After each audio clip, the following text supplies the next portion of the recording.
Good. Good evening and welcome to the January 26, 2026 pre-meeting. Does the City Council right now have any questions that were not asked earlier today for the agenda? Okay. All right, moving on to City Council reports. Councilor Izzati, do you have anything?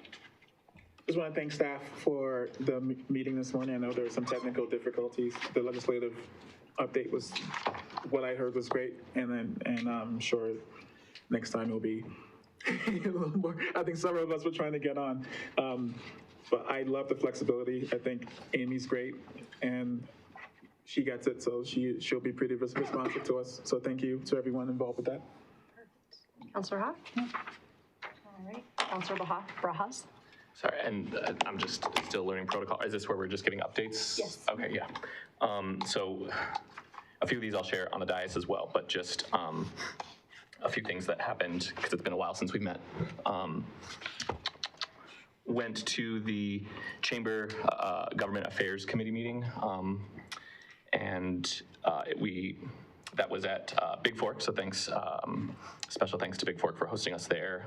We did some initial meetings, just kind of people went around, talked about their perspective for this legislative session within the Government Affairs Committee, and we heard from the Chamber's lobbyist as well, and he did just an introduction on what lobbying is, what his role is within that. So I'm planning on going to the next meeting as well.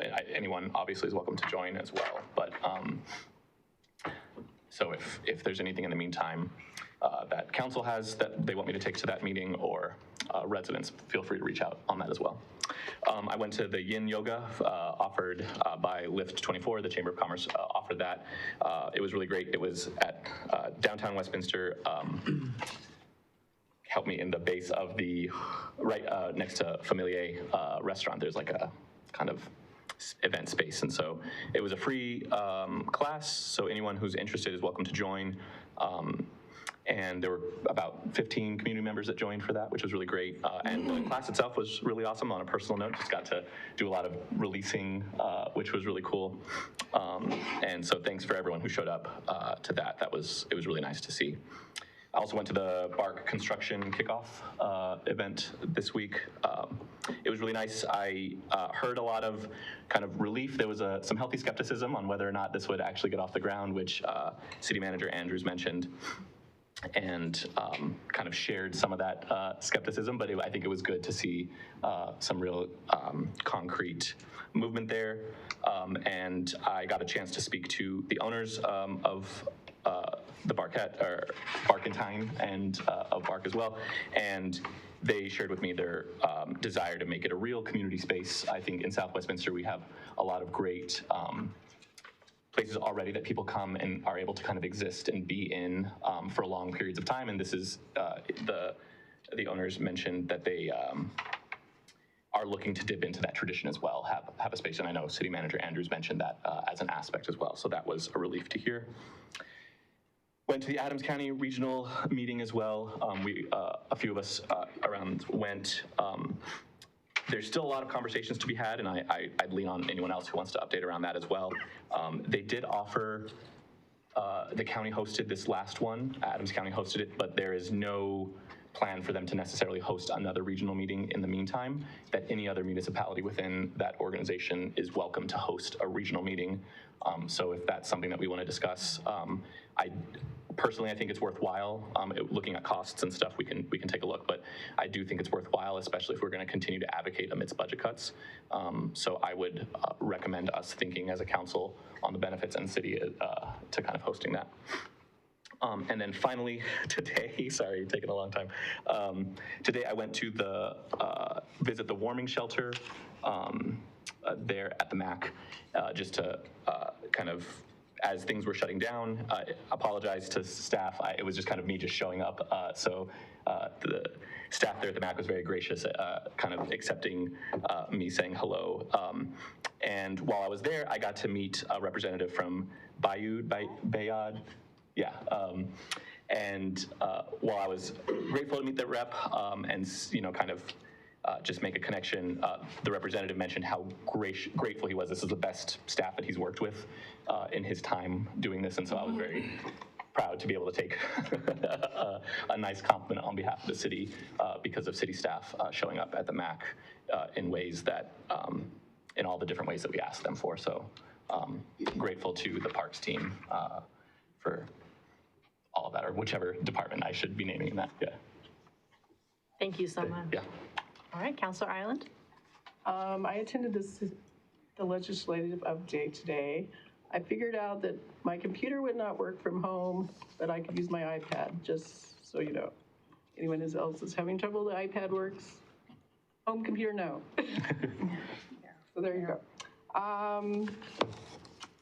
I attended the city charter and land use comprehensive plan review with a few others. That was a great review. Appreciate that from the staff. Also attended the AgCog Regional Leadership Summit. We're trying to do more with less. That's what we're learning. They did mention, which I mentioned at the legislative update this morning, that they're trying to take Medicaid administration from the 64 counties in our state down to 11 districts. But not every county wants to take on all that. Our county, County has agreed to take on Broomfield and Boulder, but they not sure that it is going to fly with the other counties, so it may be privatized. And I was sitting next to the city manager of Brighton, and he told me that they had privatized their street maintenance in Brighton because it's less expensive and they think they do a better job. So we may look at that when we look at our budget and see what they're doing, which it was interesting to talk to him about the things that Brighton's doing. And I liked a quote they had there: growth is the goal every day. Learn something new every day. So I like that, and I'm going to try to do that as a city councilor. So I appreciate it, all of that I learned. Thank you. All right, Councilor Johnson. Yeah, thank you, Madam Mayor. I, along with yourself and Councilor Barajas, attended the construction launch for the park, which I would just be brief and say I'm excited about that for South Westminster, and look forward to being a frequent attendee as it's right in my neighborhood. And along with many of the councilors here, attended the Adams County Regional Government meeting. And one of the things I took away from that is that I think Adams County is trying to invite the cities to be a little bit more proactive with our budget asks from the county. I think they want us to try to get involved. I know, our budget cycle and their budget cycle follow similar timelines, so we don't necessarily know our needs by the time they need to know it. So if there are things that we can do, especially strategic planning, long-term strategic planning around next year's needs that we can tell them this year, they seemed very, the meeting was great to learn all about how we can collaborate, but it seemed like the meat of the conversation that they wanted us to take away was if we can collaborate on budget issues early, it helps them plan their budget more in the long term. And we also, I know, have some budget asks of the cities as it relates to contributing to the animal shelter, Ridgeview, the Youth Justice Center, the Family Resource Center. There are some things that I think they are trying to get partner cities that cover Adams County to contribute.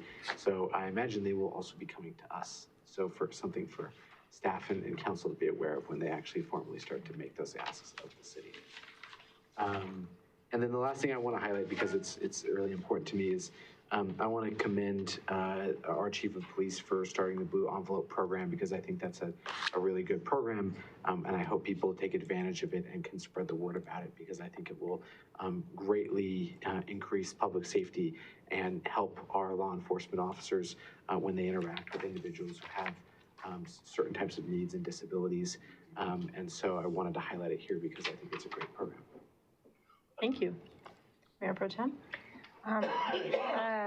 So I'll start with just Front Range Passenger Rails attended several meetings over the past couple of weeks, and we actually have a retreat this Thursday. It's like retreat time. So it's like I have a retreat every 5 minutes. Yeah, this one is to be looking at just, all right, now there is some funding. It's about $3 million for the district that's coming through CDOT, and it's now thinking about, okay, how do we ramp up education, awareness, and just more public outreach, and that's really going to start to ramp up over the next few months. And then also determining at what point might a ballot item go. So I guess more to come to report on that, but it's really more to just flesh all of the options out. Dr. Cog, if you saw my notes with the Thank you. they canceled the December meeting, and then everything got piled into the January meeting. It was a very hefty meeting for everybody. I will highlight that there are, at the top of my email, recommendations from the Accountability Committee for RTD.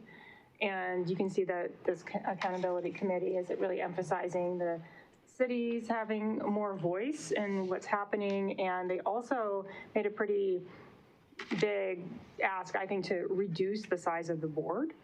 And not only that, so they've been i.e. making the districts larger, but at the same time also having 4 appointees from the governor's office that have specific expertise. They're finding that some of the challenge with the board is that they may not have transportation or land use or finance expertise, and to be able to round the knowledge of the board out and also make it smaller. So take a look at the recommendations. I just kind of highlighted what I thought were the most relevant. One thing to note is that the tip cycle for 2029 to 2032 is starting. So I don't know what we have in the way of asks for the city, but definitely would be interested to see how we can collectively, through our sub-regional committees, help carry forward projects if you want to take them, particularly if some are cross-jurisdictional, like at our edges. And let's see, I would say just a comment on the regional summit that I attended along with many others. The takeaway about the Medicare approach. For me, it was really Adams County is having to do a lot more, particularly when it comes to even signing people up for services. Like the level of information that's required now by the federal government is just, it's a much higher bar. There are asks to reevaluate everybody that's currently on the SNAP program, which is a lot of people, and it's, I think, kind of overwhelming, I think, to their human services core. What was helpful is that they did have information about what is just statutorily required for the county to provide, and it's not as much as, we see them providing. And so, yeah, things like the animal shelter are not something that they do, nor is they listed on services for the unhoused. For me, I'm still trying to get some clarity around where's that human services piece that they are required to provide, and then like the unhoused element that they do above and beyond. So just something for us to better understand with them. So thanks. Thank you. Okay, well, I hope everyone had an introspective Martin Luther King Day. I don't know that we got to celebrate it in any big way here, but I hope everyone did. I also attended the Chamber of Government Affairs Committee with Councilor Barajas and former Mayor McNally, and I'll say it was a really packed house. I'm really proud of how many people they managed to bring out. We had Commissioner Zenzinger was there and gave her update, and I'm really grateful for the work that they are doing there on behalf of our business community, and they're certainly bringing out a lot of neighbors and members from our city, so their advocacy is working. They gave a legislative update. this morning's legislative update was on there with several other counselors. Thank you as well to staff for pulling that off and figuring out a way that works for all of us. It is a little tricky when AC Rep is at the same time, so I was receiving 2 legislative updates. I will say a couple of them caught my eye that I mentioned on our joint one, which was around labor. Essentially, the Labor Peace Act has been brought back around this year with a different title. And then there was another one about worker protection standards and OSHA rules. And of course, AC Rep, we represent the business community, and they had an opposed stance on this, but I felt very strongly, so I'll just say that I spoke up on those for my part. I also attended the BARC construction kickoff in historic Westminster with Councilor Barajas and Councilor Johnson, and I think that was a huge success. We had a great showing of the community, and so thank you, Director Kimball, thank you, Jody, thank you everyone who worked so hard. Thank you, Larry. You looked great in your leather jacket that you prepared just for that event. He's the most stylish. He's got to be the most stylish. Yes, you are. And I'm just so excited about that. Just like Councilor Johnson said, I cannot wait to get down there. So that's going to be a really incredible event space for folks to hang out at, which we need more of, and we're in the mix of creating, so that's really neat. I attended the Metro Mayor's Caucus, which, again, I am very disappointed I couldn't attend the Adams County Regional Collaboration meeting, because I've been looking forward to that for months. So I hope that, Adams County, I hope that they're really working with us on scheduling in the future. Regardless, we heard from the gubernatorial candidates, which was interesting. They got to pitch their speeches to us.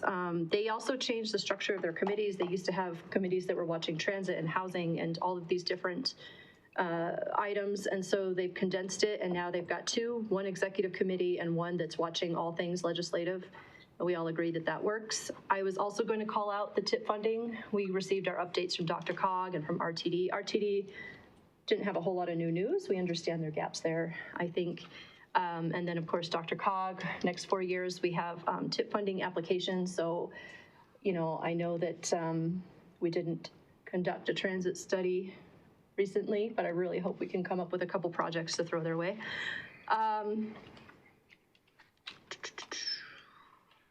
Warming shelter, thank you. I saw the layout, I saw a photo of it. It looked really beautiful, and just huge thank you to our staff. It sounds like that was a big success as well.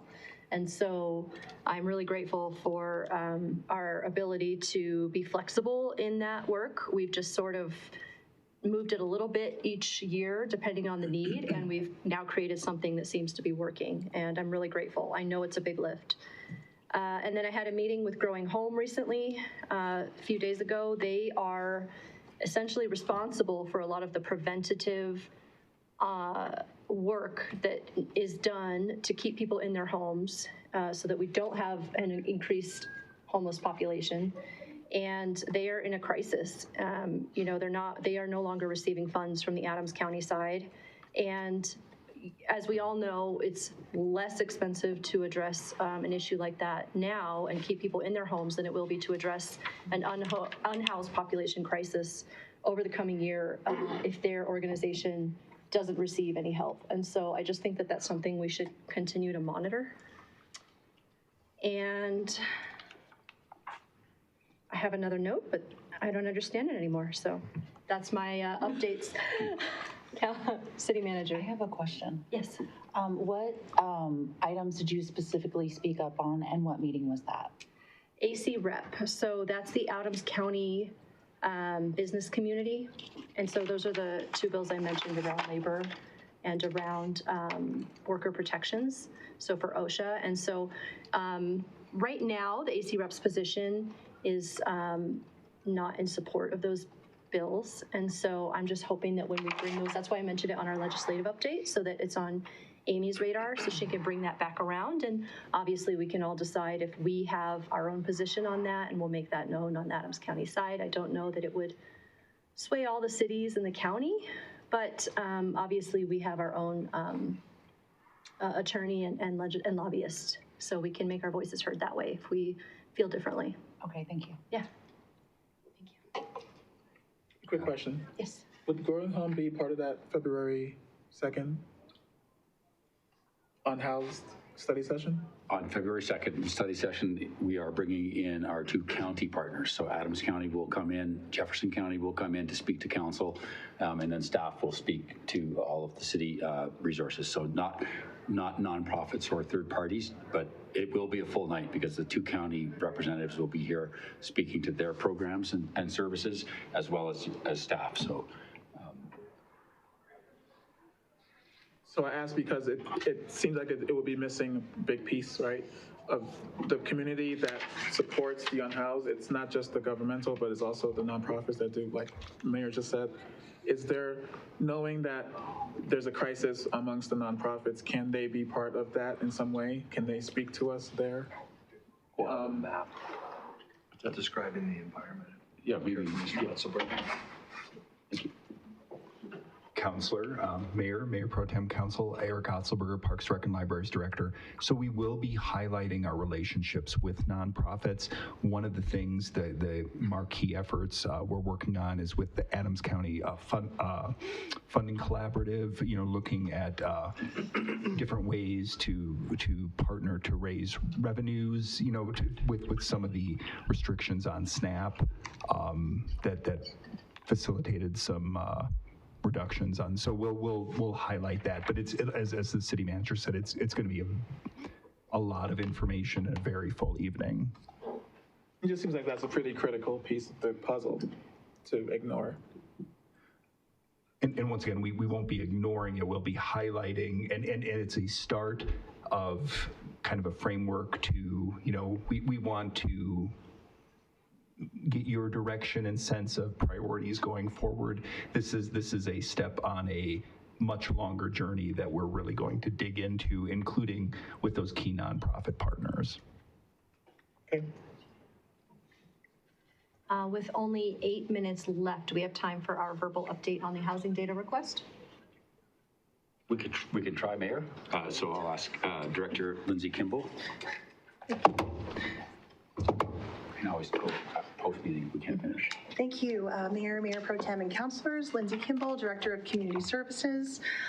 Quickly wanted to give you a verbal update on, there were initially 4 questions that were posed to the city manager and staff by Councilor Azadi, and we were asked to look into the cost and timing and research and what it would take to get answers to that from perhaps CU Boulder or a local research firm. So we wanted to let you know staff reached out to CU Boulder and a group that has a lot of experience in the subject, Root Policy Research.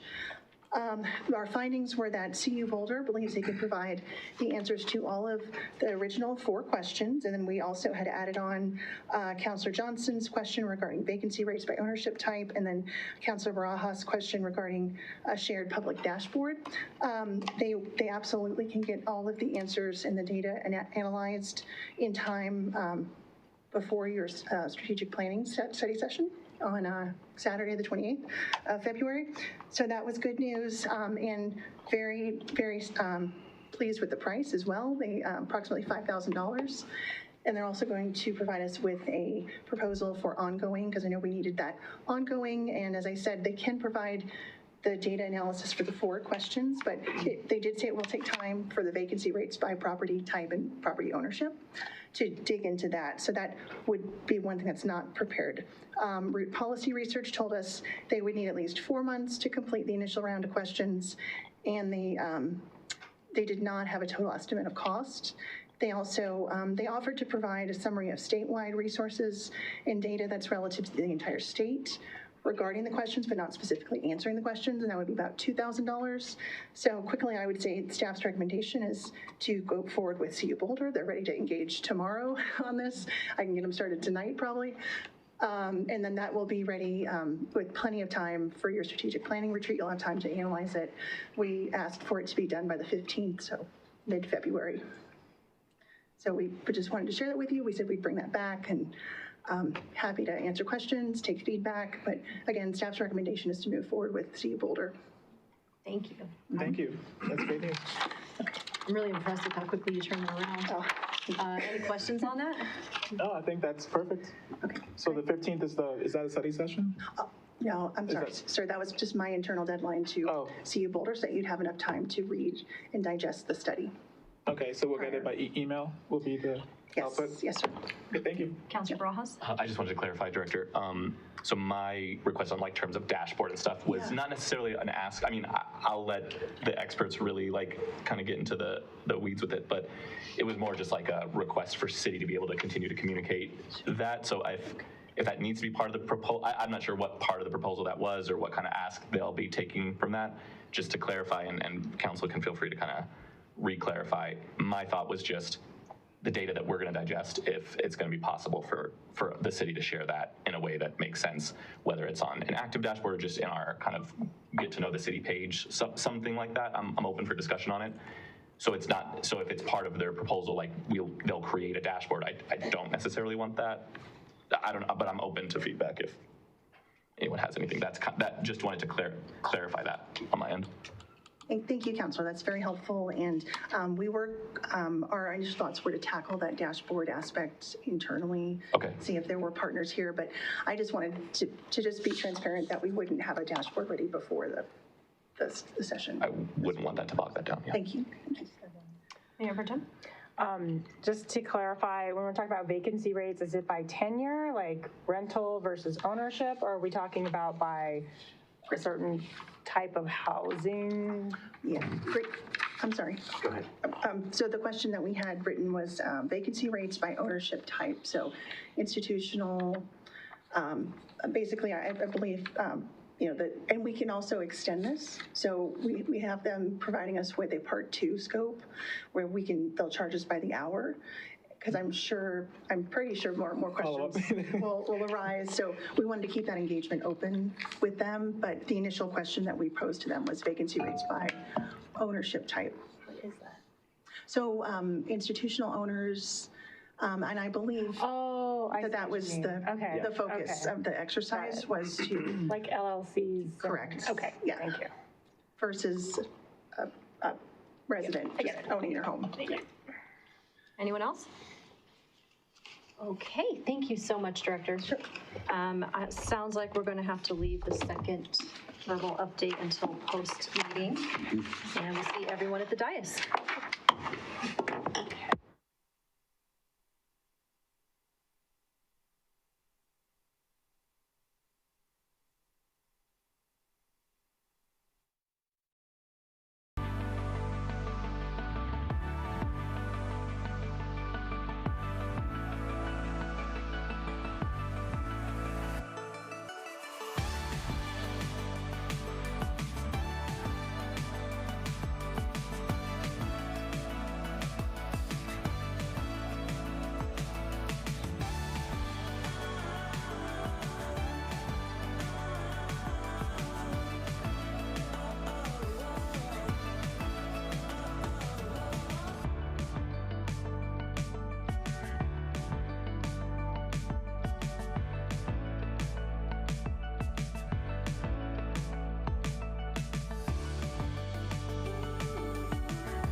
Thank you for joining us this evening.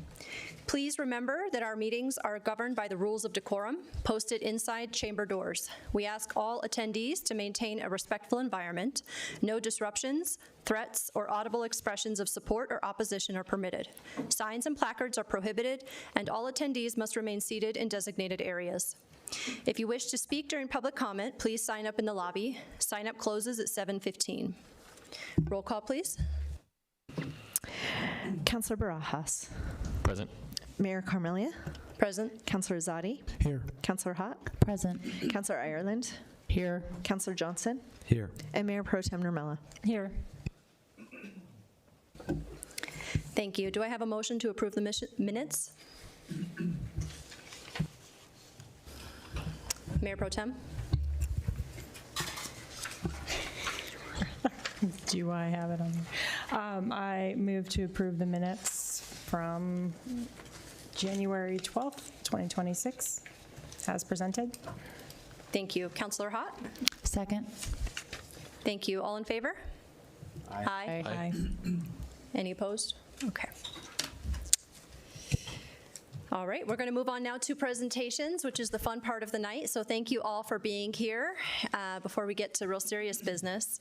And we are starting with Councilor Izadi. We have a full night of Employee Service Awards this evening. So Councilor Izadi.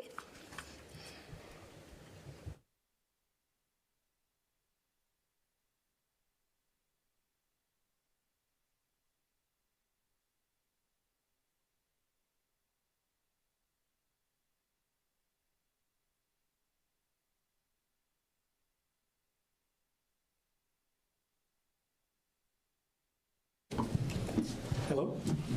First, we will do the 20 years. Is Kurt Wentz here?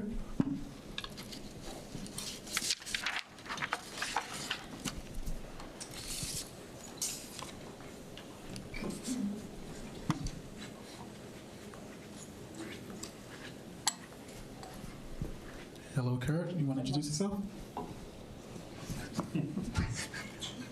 My name's Kurt Wentz. Excuse me. I've been with the city for 20 years, and right now I'm in facilities maintenance. No, that's sorry.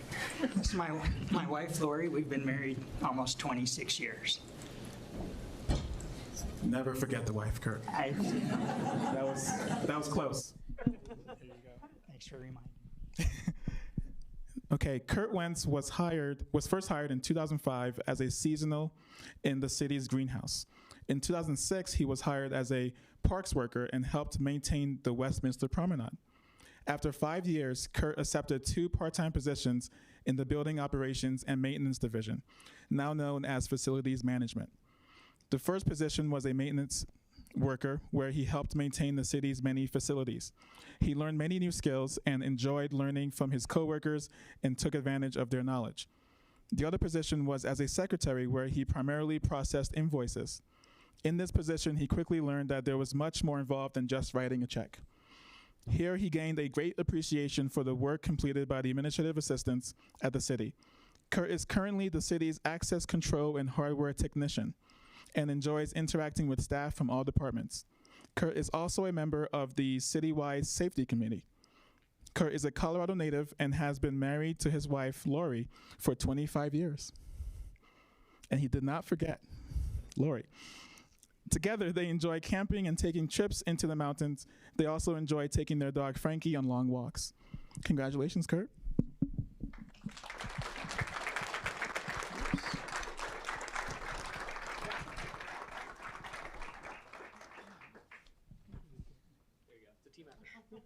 Ready, 1, 2, 3. 1, 2, 3. Congratulations.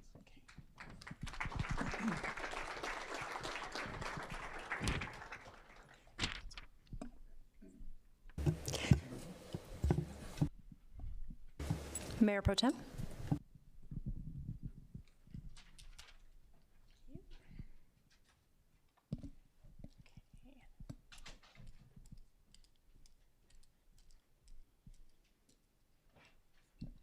All right, so I have another 20-year service award for Brian Clark. Yes, everyone must come up.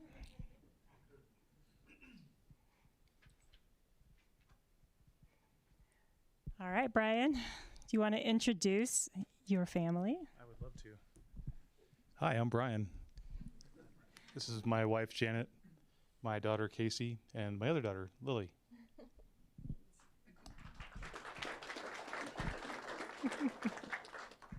It's right that they should get clapped for as well as you. All right. Brian Clark was hired in August of 2005 as a probationary firefighter.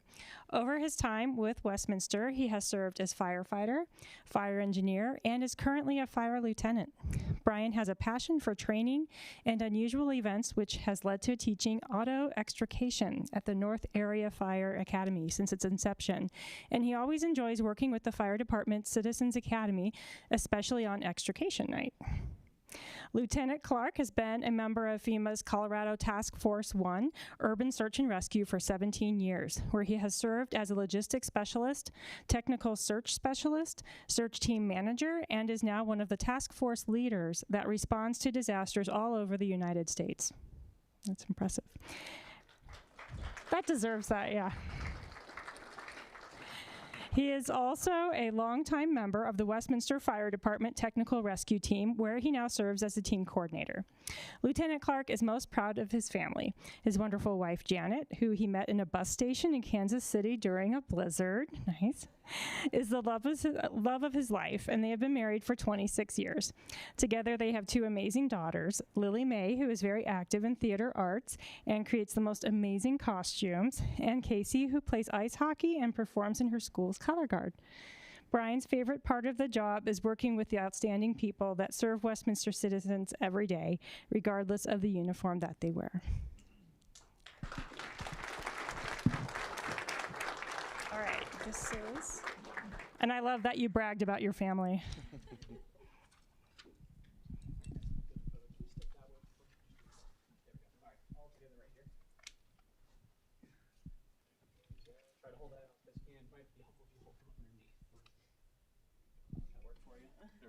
There you go.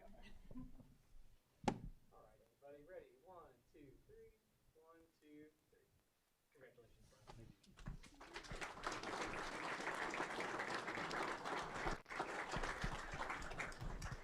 My eyes are going bad. This is so bad. Okay. Ondine Peterson. Oh, wow, it's a whole row.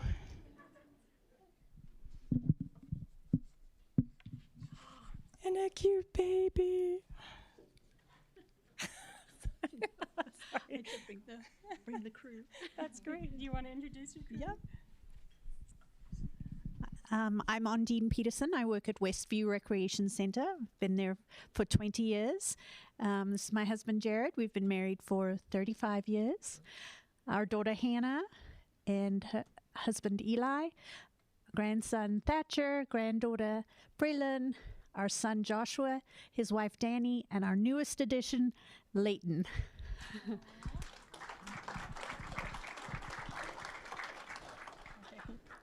All right, Ondine Peterson has proudly served the Westview Recreation Center for the past 20 years as a dedicated part-time employee. She spent her first 12 years as a guest relations clerk, where she became a welcoming and familiar face to patrons across the community. For the past 8 years, Ondine has continued her commitment to exceptional guest service as an assistant facility supervisor. Throughout her tenure, Ondine has taken great pride in being part of the many special events hosted by the Westview Recreation Center for the community. She has played a key role in facilitating the seasonal opening of the Countryside Outdoor Pool and has been instrumental in coordinating onboarding and training for new guest relations clerks across all recreation facilities. Outside of work, Ondine is the proud mom of 2 grown children and their spouses, and a devoted grandmother to 3 grandchildren whom she adores spending time with. She and her husband love to travel with their family and experience new places through the eyes of their grandchildren. Aww.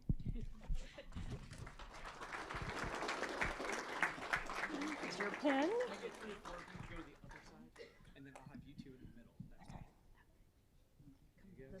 One or two more. Yeah, there we go. Gotta capture everybody.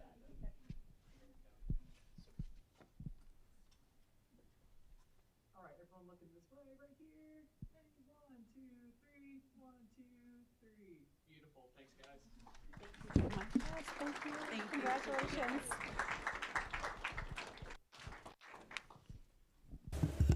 Mayor Pro Tem, I think one more. Am I wrong? Oh, is Jerry not here? Mayor. No, I'm just kidding. It's on. There's one missing. All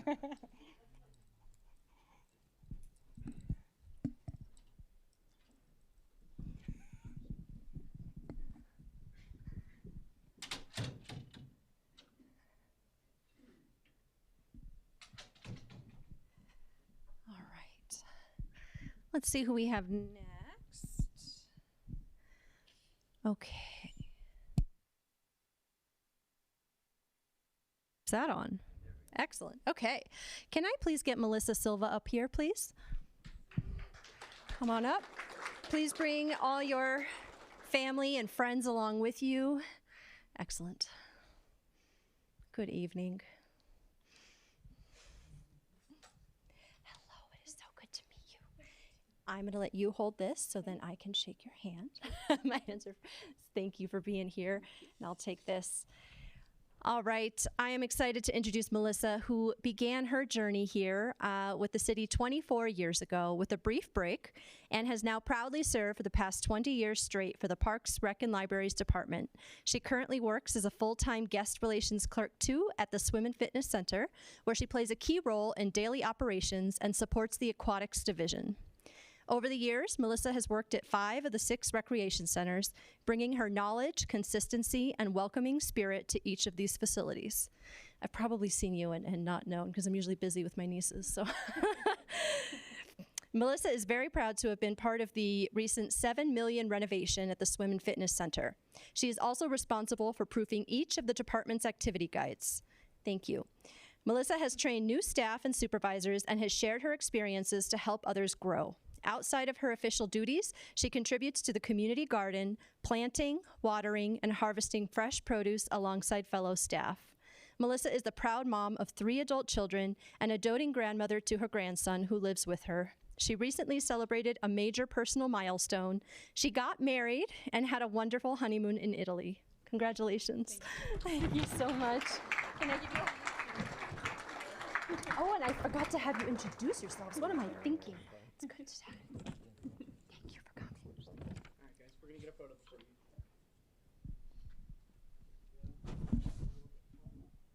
Ready? 1, 2, 3. 1, 2, 3. Congratulations.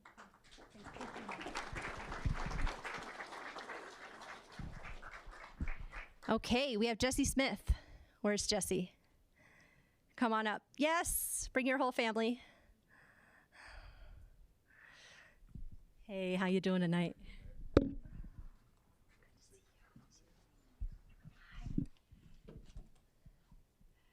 All right, this must be your whole family. Lovely. I'm going to give the mic to you to introduce. Sounds good. Hi, this is my wife, Jennifer. This is my youngest son, Aiden. He's got the burly beard, and this is my son, Sean.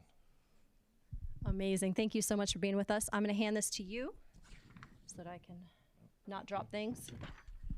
Appreciate it. Okay, Jesse is a really good friend. I'm glad you're here. Began his career with the city of Westminster in 2001 as a firefighter. In 2003, he promoted to paramedic firefighter, serving in that role for 14 years before being promoted to lieutenant in 2017. As one of the city's inaugural safety medical officers, Jesse has been instrumental in shaping, developing, and advancing the position, and becoming a trusted leader in safety and medical oversight. Over the course of his career, Jesse has served as a rescue diver and hazardous materials technician and has earned numerous additional certifications. He has worked alongside his colleagues to successfully resuscitate numerous cardiac arrest patients.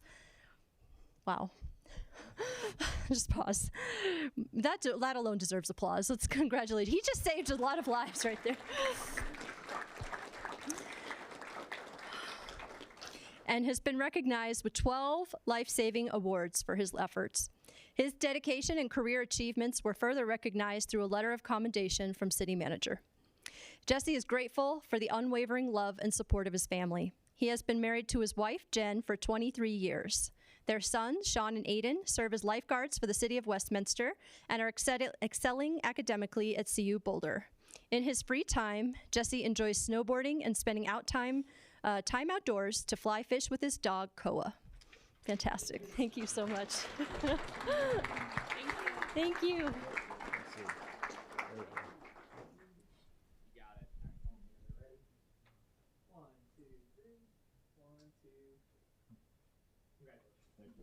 you so much. Thank you. Good to meet you. Nice to meet you. Thank you. Hi. I bet you guys have yelled at my nieces, so thank you. Cheers. All right. Can we have Mr. Robert Walls come up? There we are. Welcome.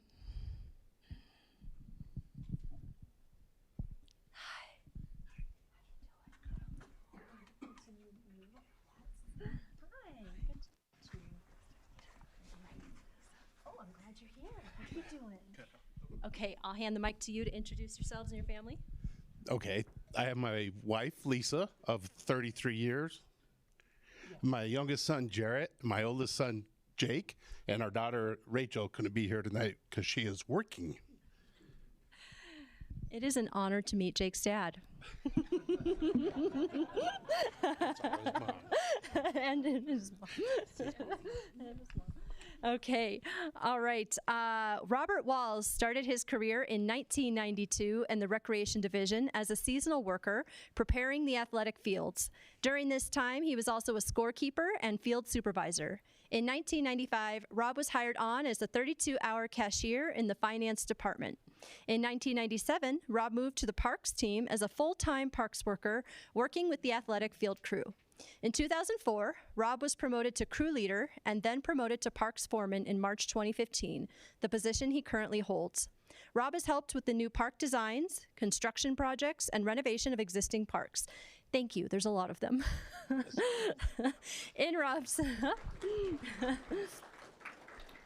In Rob's tenure, he has been lucky enough to work with and manage teams such as greenhouse, park mechanics, irrigation, and park maintenance operations. During Rob's career, he has served on and was involved with organizations within the grounds and maintenance profession. Rob served on the board of directors as well as president of the Colorado Sports Field Managers Association. He was a representative at the Toro Sports Fields and Ground Forum, and he was also a speaker at the Colorado Parks and Recreation Association and the Rocky Mountain Regional Turfgrass Association conferences. Thank you. Rob loves spending his time with his family and is married to fellow employee Lisa, who will have worked with the city for 40 years come later this year. Wow. That's amazing. Rob and Lisa have 3 children, Jake, Jarrett, and Rachel. Both Rob and Lisa love to travel and look forward to many more adventures together. Oh. That's amazing. It's so good to meet you. It's so good to meet you.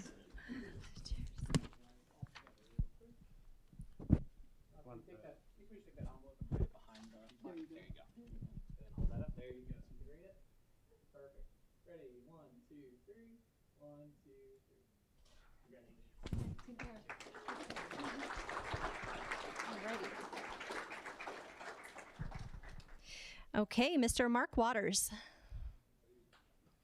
Come on up.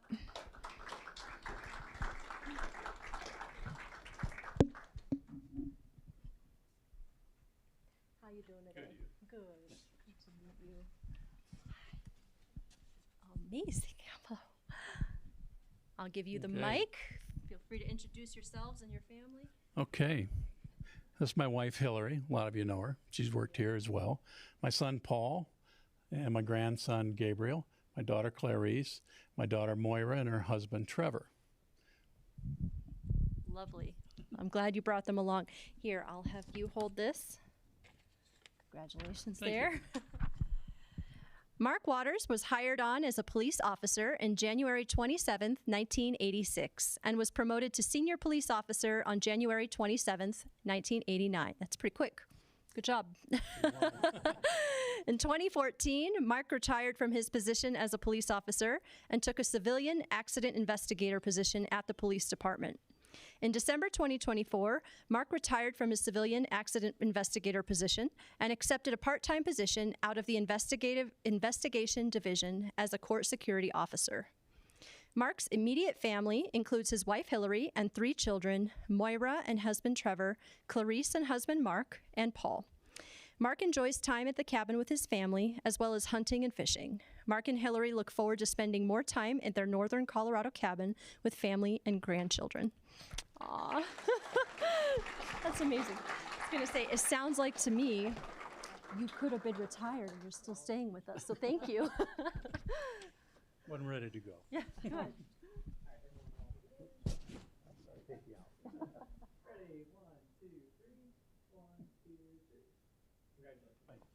Good to meet you. Take care. Yes, and thank you for working with us on it. Okay. Okay, thank you everyone for recognizing our Employee Service Awards. Okay, thank you.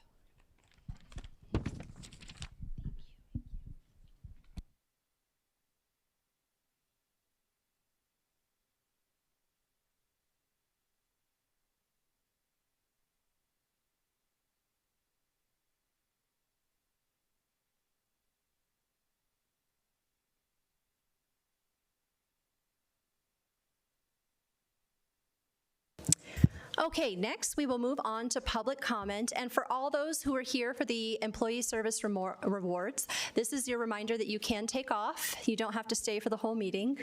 You are welcome to stay, but it's going to be a long night. Thank you. Last chance. Yeah. Lock the doors. We'll get to leave after this.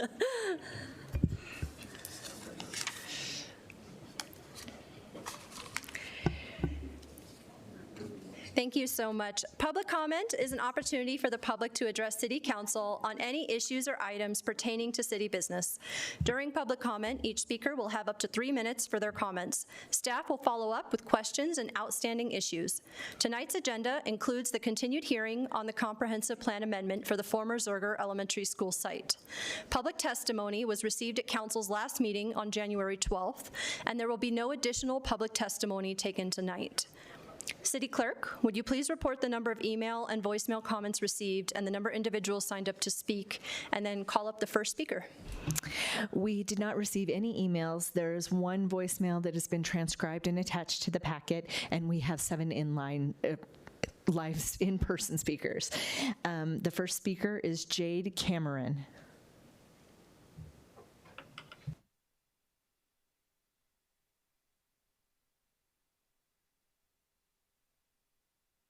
In February of 2025, my then 7-month-old child was given peyote, which is a Schedule I narcotic, by my husband, Garrett, at City. At the time, there were no mescaline or peyote tests available at any of the Denver area labs, and because of this, police or CPS were not able to act in Kenne's, my son's, best interest. Ma'am, will you step just a bit closer to the mic? Yes. I'm asking City Council that they please make mescaline tests available. This is the tests that's required to test for peyote in the system, and to clarify what the legal age and parental consent are from any Native American peyote organizations, as they are 501c3s. Thank you. I have this if it's at all helpful.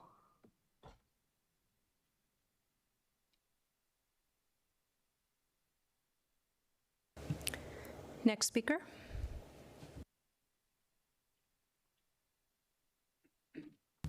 The next speaker is Alan Farb.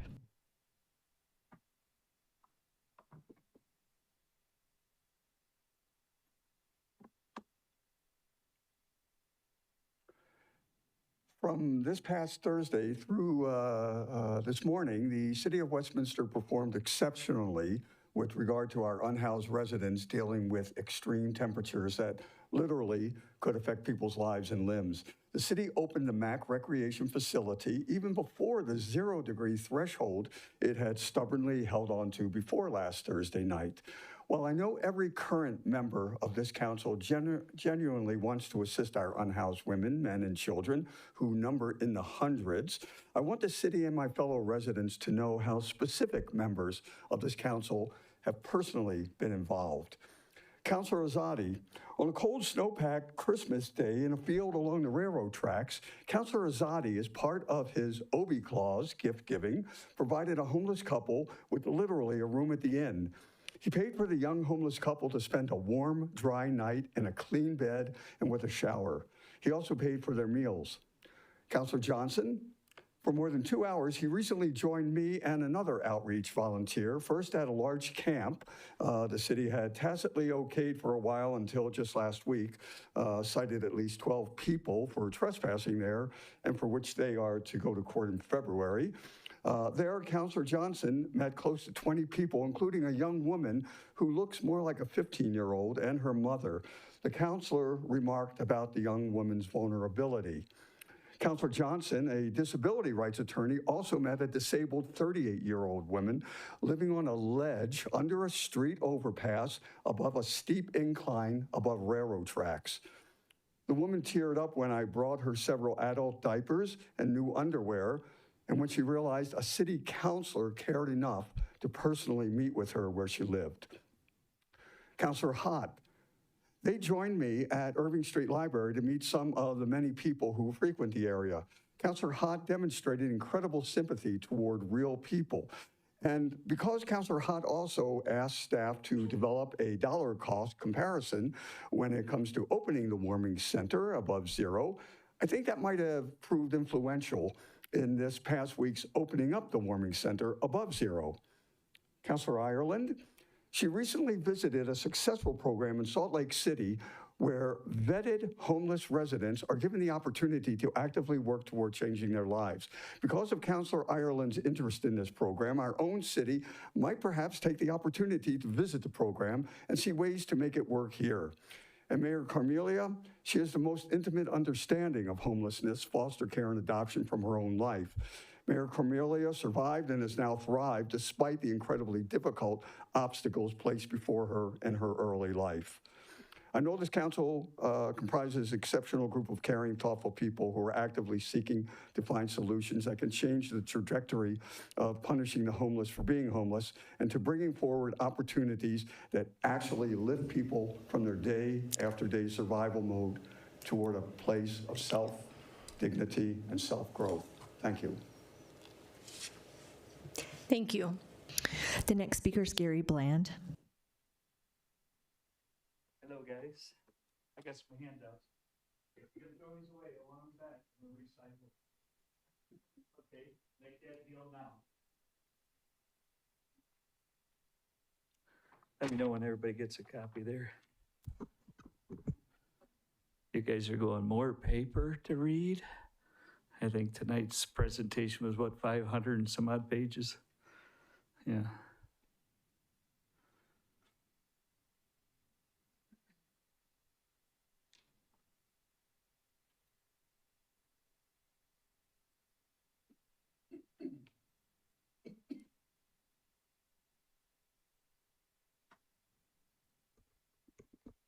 I promise you, this won't be 3 minutes. I'm just going to highlight some of the details in this document you're receiving.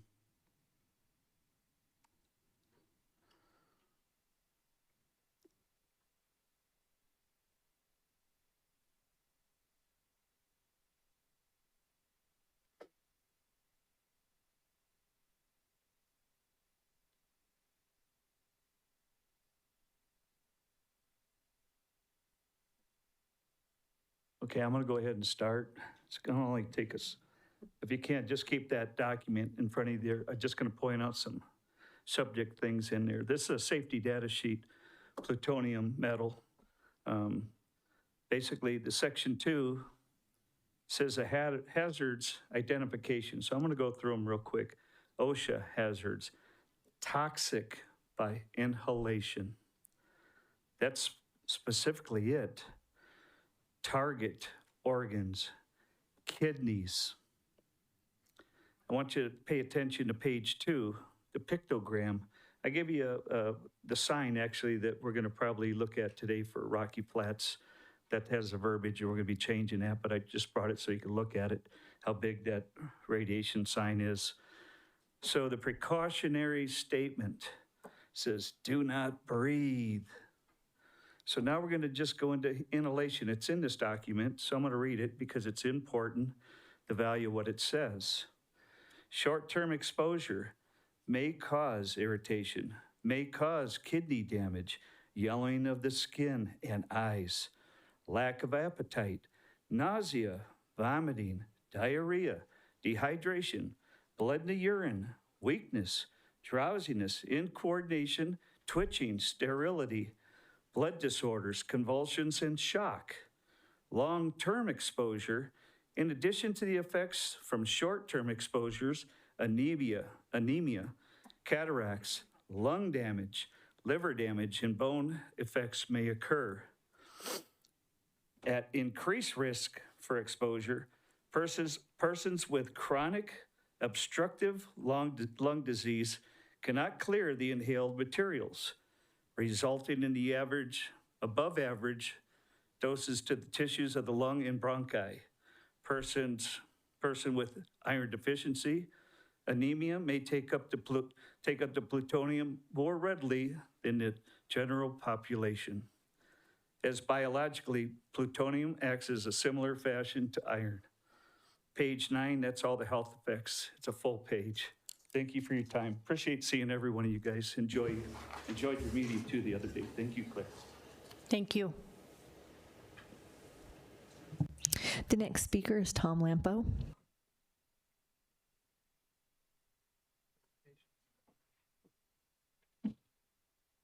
Hello. It was good to hear Alan name off so many people. Thank you for taking care of others around the community. I'm Tom Lampo. It's good to be here once again. Hope the year is going well for you. I'll pray for this city in a minute. I've mentioned before that God wants us to know who he is, so tonight I'll read John 8:2-11 and speak to some of Jesus' words. Early in the morning, he came again to the temple. All the people came to him, and he sat down and taught them. The scribes and the Pharisees brought a woman who had been caught in adultery, and placing her in the midst, they said to him, "Teacher, this woman has been caught in the act of adultery. Now in the law, Moses commanded us to stone such a woman. So what do you say?" This they said to him to test him, that they might have some charge to bring against him. Jesus bent down and wrote with his finger on the ground. And as they continued to ask him, he stood up and said to them, "Let him who is without sin among you be the first to throw the stone at her." And once more he bent down and wrote on the ground. But when they heard it, they went away one by one, beginning with the older ones, and Jesus was left alone with the woman standing before him. From this point on, I'll comment on Jesus' words. Jesus stood up and said to her, "Woman, where are they? Has no one condemned you?" She said, "No one, Lord." And Jesus said, "Neither do I condemn you. Go, and from now on, sin no more." What God wants us to know about him is he meets us where we are. He doesn't condemn us. He shows us grace and mercy and requests that we sin no more. If you find yourself in despair, reach out to God. So please join me in prayer. Heavenly Father, in Jesus' name, I invite you here to be with us in Westminster. You are the King of Kings and Lord of all. I lift all of Westminster up to you and ask that your presence be known to everyone. We need to trust you. Care for us at this time. Keep us from stumbling or to look elsewhere to find comfort. We need you to speak truth into our lives. 1 John 5:20 states, "And we know that the Son of God has come and has given us understanding, so that we may know him who is true, and we are in him who is true, in his Son, Jesus Christ. He's the true God and eternal life." In John 14:6, Jesus says, "I am the way, the truth, and the life." Nothing can take your place. You are the truth, and truth comes from you. And in this time of uncertainty, we need only truth and to reside in us. Many want to speak into us, and we can be misled. So give us understanding, as your word states, so we can know truth. You are our God, and we are your people. In Jesus' precious name we pray. Amen. Thank you, guys. Have a nice night. Thank you. The next speaker is Chris Allred.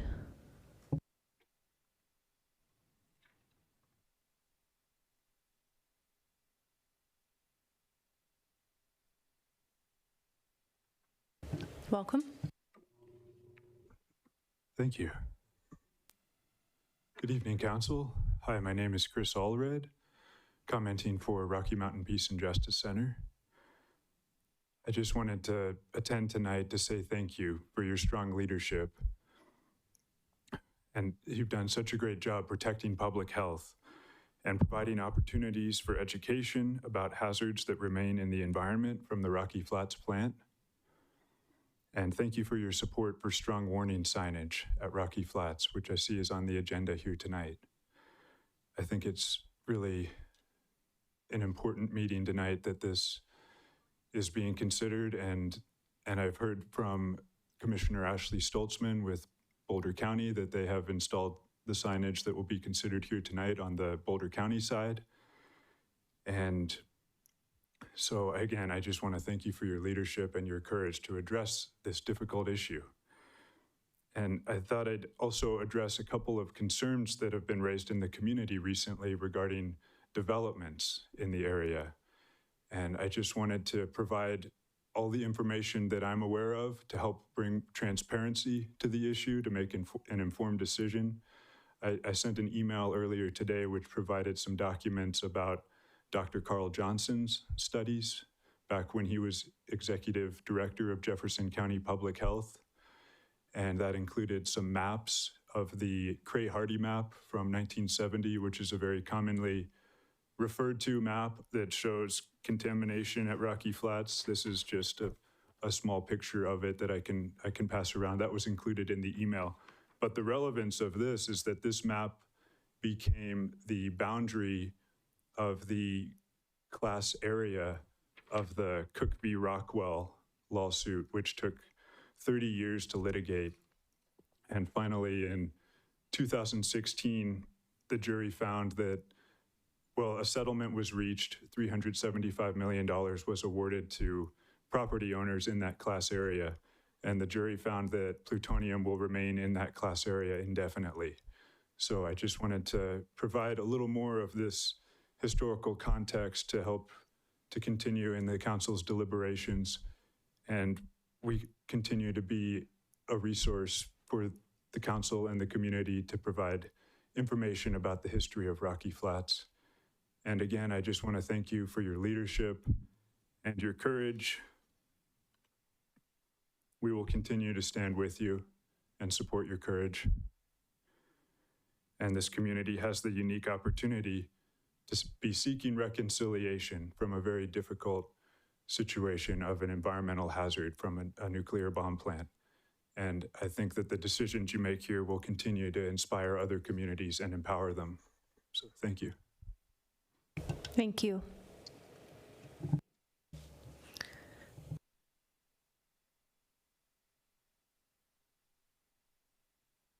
The next speaker is Giselle Hersfeld.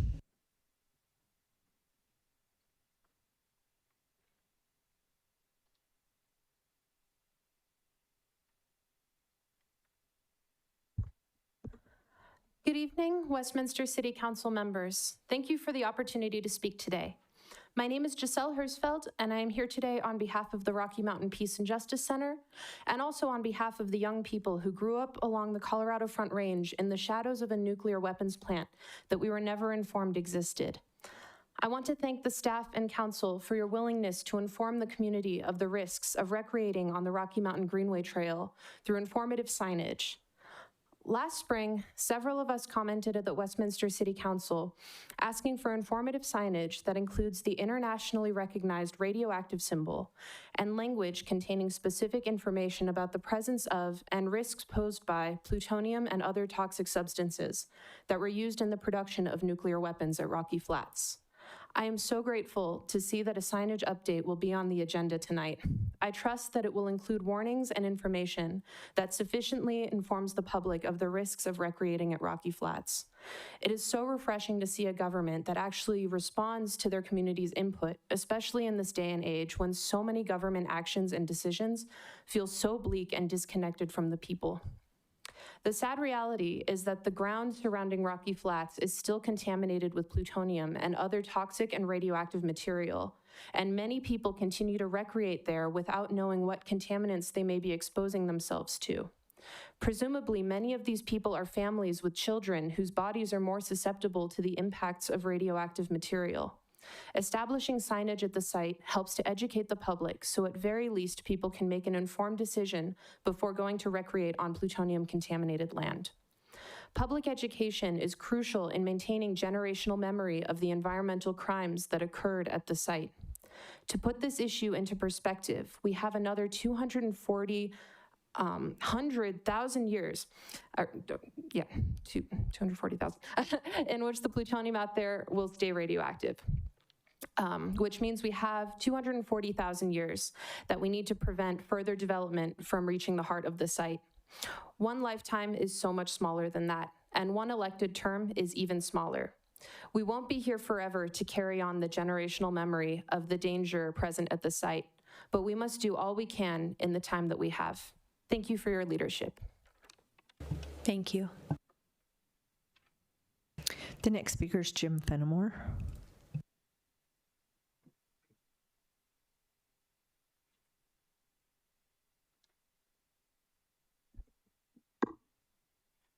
Good evening, Mayor, Council, Jody, Larry, staff, citizens.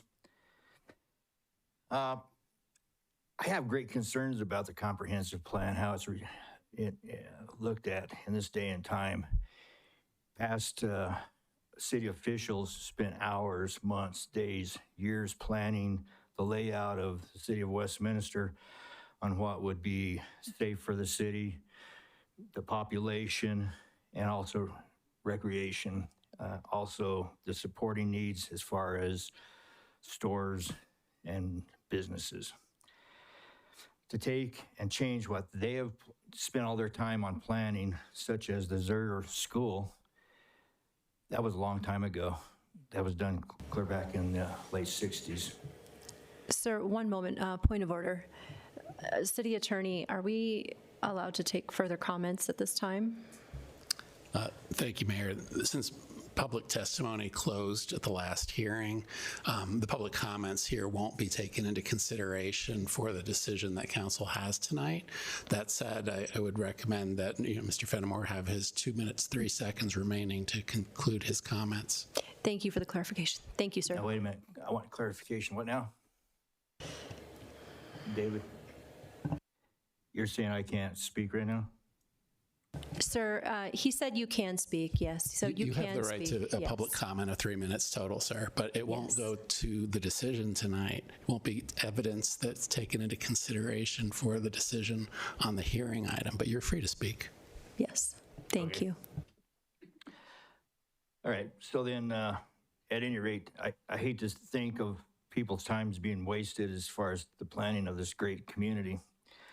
It'd be just the same thing as 20 years from now.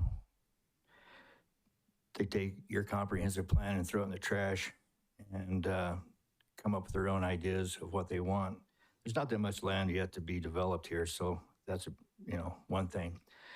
There are 2 buildings out on Rocky Flats are the most contaminated buildings in North America and in the world.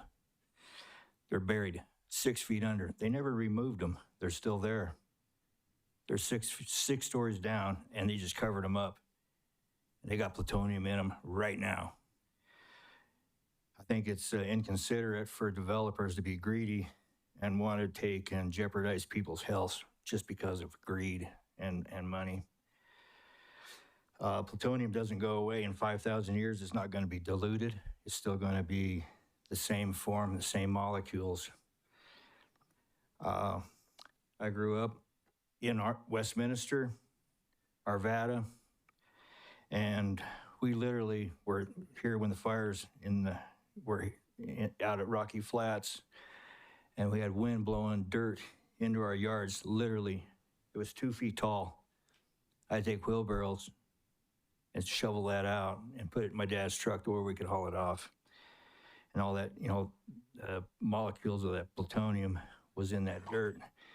My dad died from cancer. My brother is currently in hospice care. He's got 2 feet in the grave, and he's hanging on with one hand before he dies of cancer. So most people don't want a fire department. They don't want a police department until they are in need of a fire department or police department. Same thing with the plutonium. It's deadly. Thank you very much.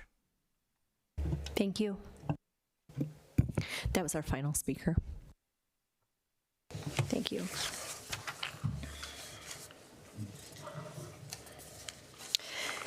Thank you, speakers. City Manager Andrews, did you have a report this evening? Thank you, Mayor. I do have a report this evening.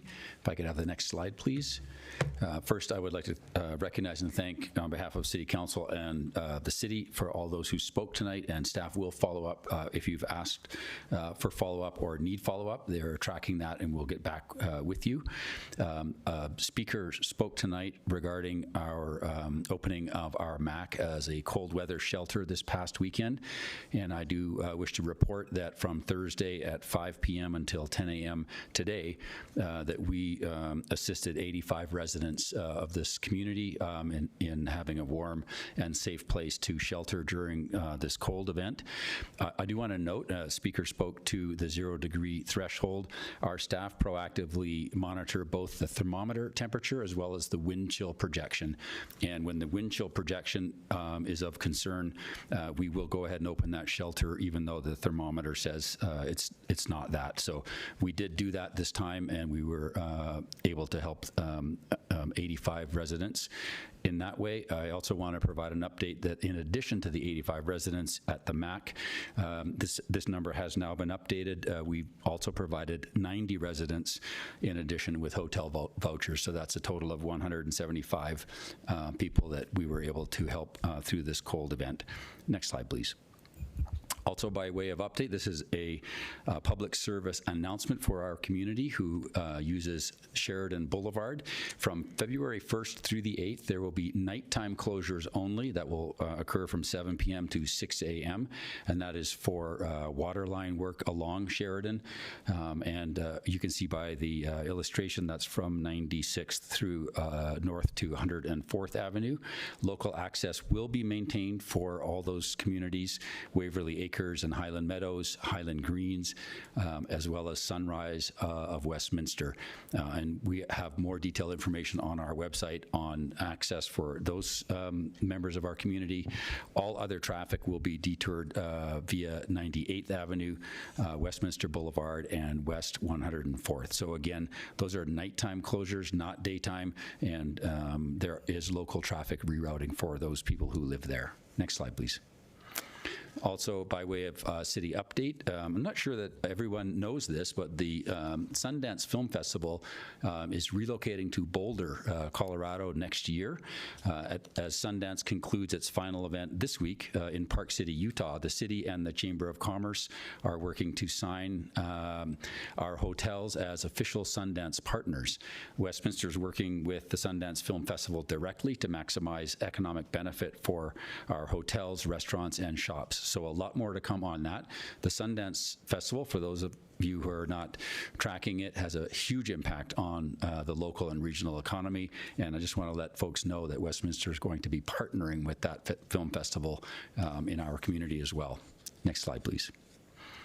This has been mentioned tonight. I do want to draw our broader community's attention that Historic Westminster had a landmark celebration last week with the kickoff of construction of the BARC, which is now open, set to open in fall of this year. Ed Knutson, Westminster High School graduate, is the owner and leader of that project, and he's transforming that historic rodeo market building into the BARC, which he envisions as a neighborhood gathering space and economic catalyst for the entire neighborhood. Next slide, please. Also, by way of update, this is also an announcement of a public service nature. The city's first ever restaurant week is kicking off this April. That will run from the 17th through the 26th. Westminster restaurants are encouraged to sign up for Westie Restaurant Week by the first week of March, and information sessions for restaurants are scheduled for the month of February. To learn more or RSVP for an information session, please visit westminstereconomic.org/Westie-restaurant-week/.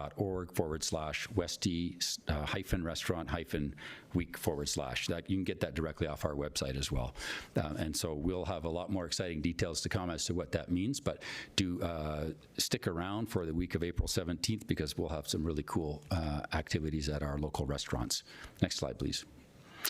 On tonight's agenda, I have 2 slides. It is a full agenda tonight. As you know, we completed our Employee Service Awards tonight. In the information-only packet, and some speakers have spoken to one of these items, there is in public record now Woman Creek signage update, and that's the signage for the Rocky Flats Greenway Trail that's been referenced tonight. The signage is proceeding into design and construction and installation. So this is an update for City Council as a follow-up to Council's direction on this, and it is consistent with the signage reference that's being installed in Boulder County on the same Greenway Trail. Also up tonight in the packet is a roadway improvement fee update, and this is the work that's been done over the last year or more to rebalance the roadway improvement fees that are charged to our residential and our non-residential land users, and rebalance those fees to better reflect the impacts on our streets. On consent agenda, there are 3 items, 2 of which are second readings this evening, and under new business is the first reading of Councilor's Bill number 2, and that is that comprehensive plan amendment for the former Zerger Elementary School site, and that's the continuation of the meeting from January 12th. Next slide, please. Second slide on tonight's agenda, there are 3 presentations tonight, the first of which has occurred in pre-meeting just before this meeting. That's a verbal update on the housing data requested by City Council members, and staff has indicated that that will be provided before the strategic planning session of City Council at the end of next month, February 28th. After this regular meeting, there will be a verbal item, which is the performance review process, and staff will explore those directions with City Council directly for the 3 City Council employees. That's the city manager, the city attorney, and the municipal judge. And then finally, a presentation on board and commission liaisons. That's a review and appointments by City Council. And finally, 1 executive session meeting this evening, and that's on our proposed development assistance agreement for a proposed income-aligned development at 7840 West 87th Drive. Next slide, please. This week is also a busy week. On Tuesday, January 27th, the mayor and I will be hosting a community update. That's a 1-hour meeting right here at City Hall. It's also live streamed from 5:30 to 6:30 p.m. And the topic of this month's update is our Parks, Recreation, and Libraries Department and all the fantastic services that are offered through that department. And of course, we'll open it up to questions and discussion as part of that forum. The Planning Commission meeting that had been scheduled for Tuesday, the 27th, has been rescheduled to February 10th. And I wanted to note that because there is a public hearing that was scheduled and it will now happen on the 10th, and that's for the Novera Commerce Center official development plan. So for those tracking on that, please note that that public hearing of the Planning Commission will be on February 10th, not tomorrow.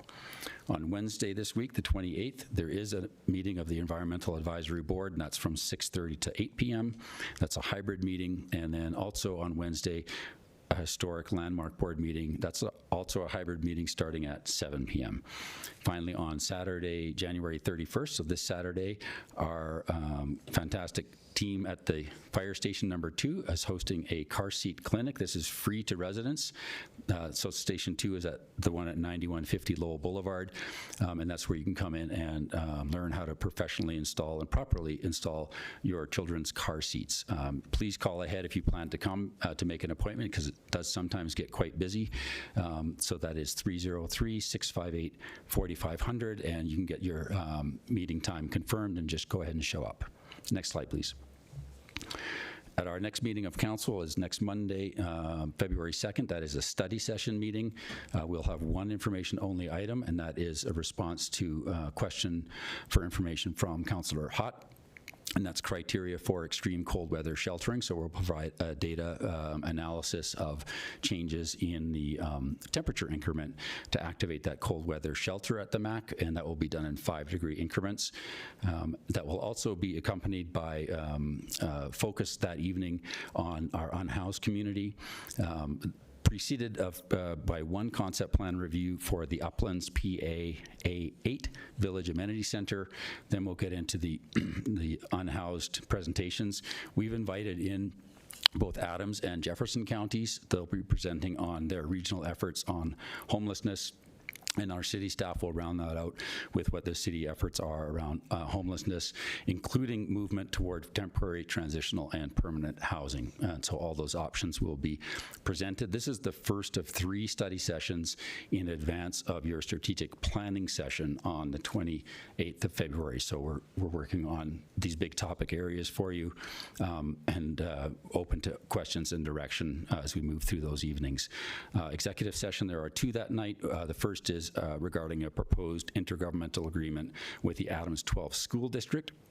And the second is an executive session to consult with the city attorney regarding legal issues associated with collective bargaining and related ordinances. Next slide, please. And finally, that evening, there will be a meeting also of our Westminster Economic Development Authority, or WEDA, and that's a study session format. And there will be an executive session related to the Holly Park property located between 96th and 97th Avenues on the west side of Federal Boulevard. And most of you will be familiar with that site. It's been long vacant with a failed development years back, and the city is looking at reviewing some options there. Next slide, please. As always, please go first to Access Westminster for any assistance you may need from the city. That's westminsterco.gov/Access Westminster. There's a great app you can get for whatever device you have. You can call us during office hours Monday through Friday, 303-658-2400. And our website, which is overhauled, is westminsterco.gov. And I still want to highlight our new initiative, which is our transparency portal. You can get that on our website, westminsterco.gov/903/transparency, and that you can track every dollar that we receive and every dollar that we spend on that transparency portal. That's all I have, Mayor. Thank you so much. Councilors, any questions on City Manager's report? Okay, that brings us to City Council comments.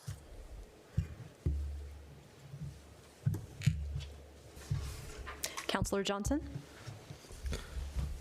Thank you, Madam Mayor, and I appreciate everyone being here tonight and for speaking to us. I always find all of the speakers really valuable. And to Councilor Ireland's point in our pre-meeting, I learned something new during every time someone comes up here to speak, and I appreciate it. You know, I know that normally we keep council comments to things in our backyard and in our streets, but you know, honestly, I feel compelled to speak tonight because as a civil rights lawyer, there have been things that have been happening nationally that I think not only affect people on the other side of our country, but affect us right here at home. And, you know, I think it's important for us to acknowledge that. We saw over the weekend masked federal agents use brutality and violence to terrorize a community, and that is really difficult to see. And as a civil rights lawyer, it's really difficult to see the degradation of our First Amendment rights, our Second Amendment rights, our Fourth Amendment rights, at a time where people are speaking out. We are seeing violence used against them in ways that are really unprecedented in our modern times and in my lifetime.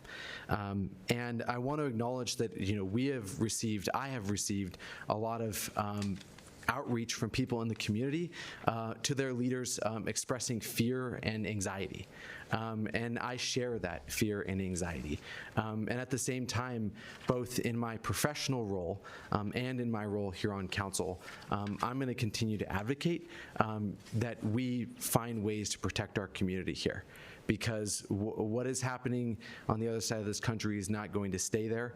And I will not only want us to protect what we have now, but to be prepared for what may come. And so I will leave it there to say that, you know, you will hear me speak about this in a variety of reasons to this council and to our city staff. I've appreciated what our city manager and our chief of police have already done to protect us, but I think there's more work to do.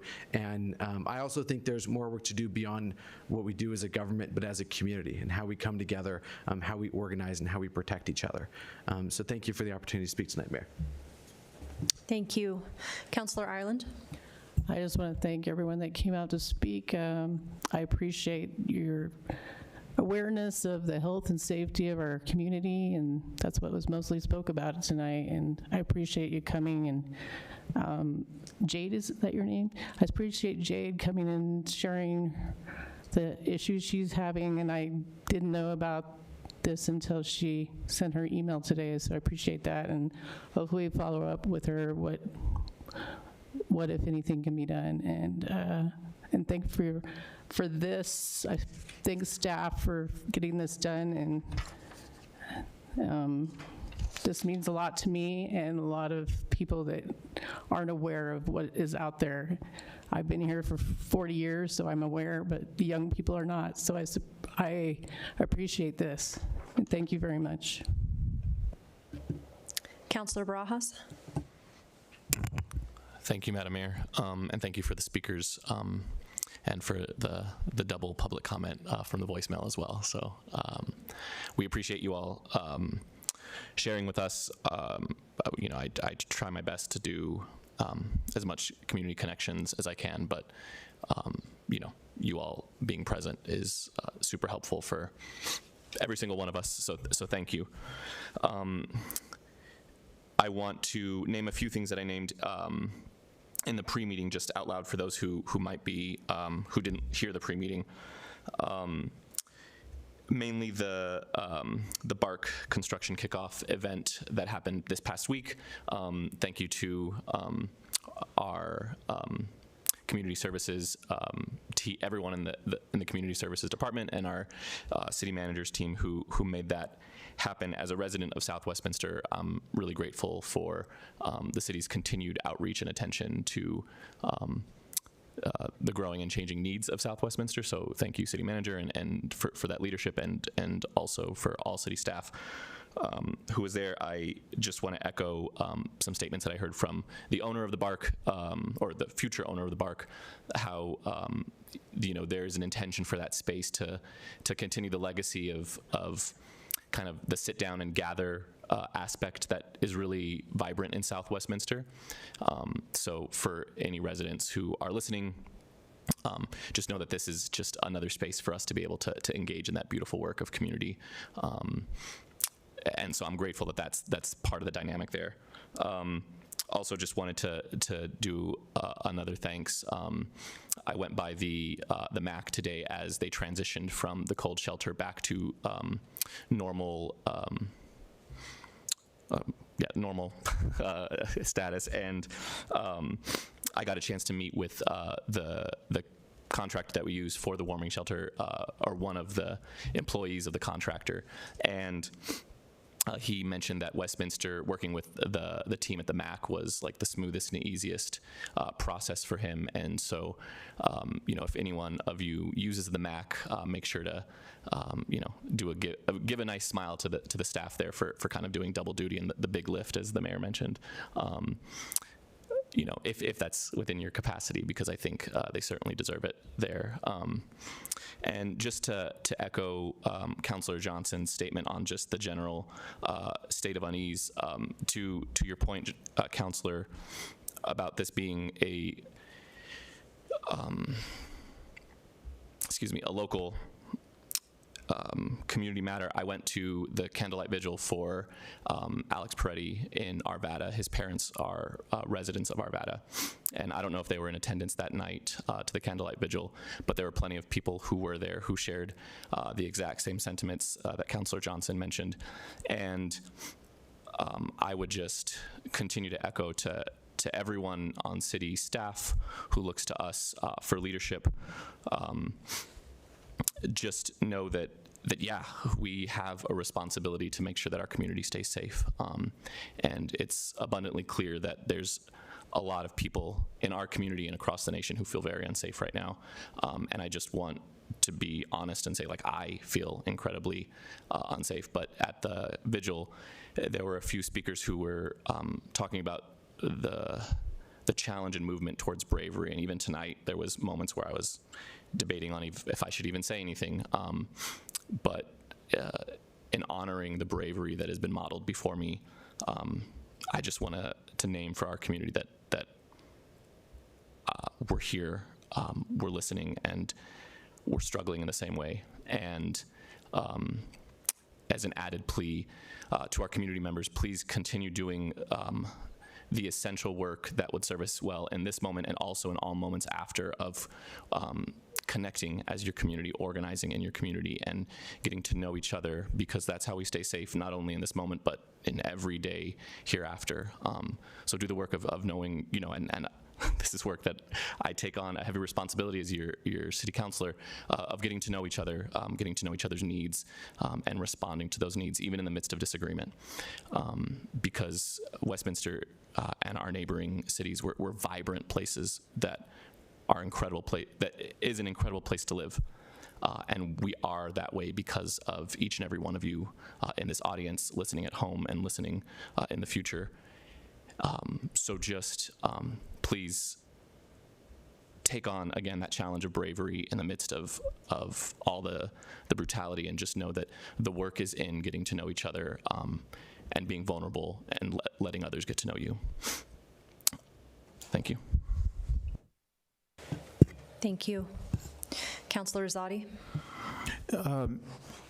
Thank you, Mayor. I just wanted to thank everyone for coming out tonight and echo what you've heard so far.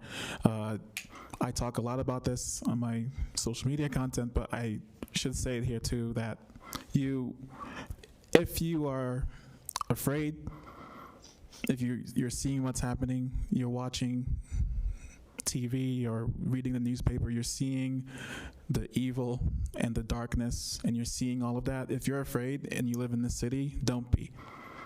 You are safe in Westminster. The police department here will keep you safe. The city council will keep you safe. If anything escalates here, we will not sit back and let it happen.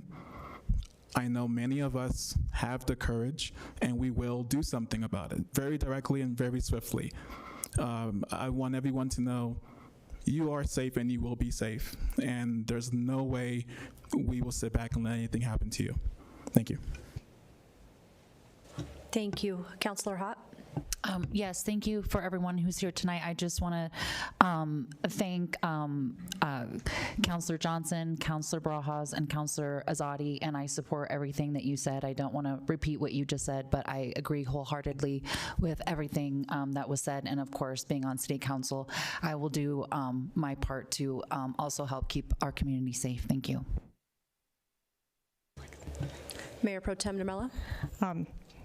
I didn't want to sit here and be silent because I do agree with all the sentiments, and I too feel sometimes quite helpless just sitting here trying to figure out how I can, as just a regular person, affect what's happening in Minnesota or just here, and certainly have more power with this group to make a difference. So I thank Councilor Johnson and Barajas and all of my fellow councilors for speaking up. So thanks. Thank you. And I'll say more power to make a difference, and we will. I won't comment on the shocking and unconstitutional injustices being carried out against our civilians, but I will let council and staff know that I've asked for an executive session for next week to see what our authority is at the city level in regards to our relationship and authority around federal immigration authorities. And for those who have called and texted, and I got a call at 1 a.m. And have emailed, just know that I am with you. I feel your pain, I feel your anxiety, and I am with you. I also thank you for the speaker who asked about testing in regards to peyote. I don't actually know if that's something that our city can control. It sounds to me that that might be a county or state level thing, but I know that our staff will follow up in due diligence, as they always do, to figure that out and sort that out for us. And then thank you, City Manager, for that update on the Sundance Film Festivals. I did want to comment in regards to that, that I had a conversation with Mayor Castriota, and that we are looking at, possibly pulling together our chamber and other mayors up and down the 36 corridor to really make sure that we're capturing all that we can on the economic side of that potential, and then, bring that back to staff and to council, because there's going to be a lot of change, and that Sundance is ongoing. I don't know if folks know that, but it's not a one-time thing. They're staying here. They're staying in Boulder. It's incredible news. It's incredible economic revitalization for us, and so we want to be really thoughtful as to how we capture that potential. Okay, with that, we're going to move on to the consent agenda. Do I have a motion to approve the consent agenda? Councillor Hott. I move to approve the consent agenda items 8A through 8C. Mayor Pro Tem? I'll second. Thank you. Roll call, please. Councillor Barajas. Yes. Mayor Carmelia. Yes. Councillor Azadi. Yes. Councillor Hott. Yes. Councillor Ireland. Yes. Councillor Johnson. Yes. And Mayor Pro Tem Normella. Yes. The motion passes on a 7-0 vote. Thank you. There are no appointments or resignations this evening, and there are no public hearings scheduled for this evening, which moves us to new business. We will now move to item 11A, the first reading of Councilor Bill's number 2 comprehensive plan amendment for the former Zerger Elementary School site. Staff, first I'm going to read this out. We want to make sure that we're very, very clear about this. We will now consider the first reading of our Councilor Bills number 2 regarding the comprehensive plan amendment for the former Zerger Elementary School site. This item is continued from January 12th, 2026. Public testimony portion of the hearing was closed at the last meeting, so there will be no additional public testimony tonight. The rest of the hearing is only for staff response, applicant response, and City Council questions of the applicant and staff, as well as for City Council deliberation and voting. Staff, do we have a presentation? Mayor, if I could briefly. Yes. There was one other procedural matter that I wanted to raise, if I could. I understand that there's been a question with regard to this matter having a potential financial impact on a member of council who lives in the neighborhood. The question's been asked whether or not that would constitute a conflict of interest for the resident of the neighborhood who's on council, and potentially two that are on council if there's the same question raised on behalf of two council members. Councils should be aware that under the charter, section 7.7C, no member of the council shall vote on any question in which he has a financial interest other than the common public interest. So I wanted to first raise that issue to let council know what the basis is for the concern that concept of having a conflict of interest is also addressed somewhat in City Council Rules and Regulations 7.13, which states that every councilor present when a question is put shall vote either yes or no unless council, for reasons stated in the charter, excuse the councilor from voting. Application to be excused from voting must be made before the votes are called for by the chair. The councilor having briefly stated the reason for the request, the decision shall be made without debate. So those are the two rules that we're sort of navigating here. And I think it's important to focus on Charter 7.7 because that's the foundational authority for this city. And the concept of having a financial interest in a question other than the common public interest is one that I believe is sufficiently serious that Charter 7.7 accepts that circumstance out from needing the unanimous consent of the remaining members of the body. So even though 7.13 of your rules contemplates, the idea of being excused, I think under 7.7, if a member has a financial interest in a decision, apart from the common public interest, that member of council feel strongly enough about it, they may recuse themselves from further discussion and voting on a question. So since the question's been asked, I wanted to raise it. And so I've authored a legal opinion for City Council. I can't disclose legal opinions on the record without the client, which is this body, consenting to waive the attorney-client privilege as to that legal question. I don't know if that's necessary. I'll leave that decision to you, but I wanted to raise it in that I've been asked, whether a financial interest in the decision before us, other than the common public interest, is a basis here to withdraw from consideration. And just so people understand, the concept here is that the comprehensive plan amendment that's at issue here, I guess the concern is, if granted, would it affect the property values of nearby landowners? And that change in property values would be the financial interest that's of concern here today.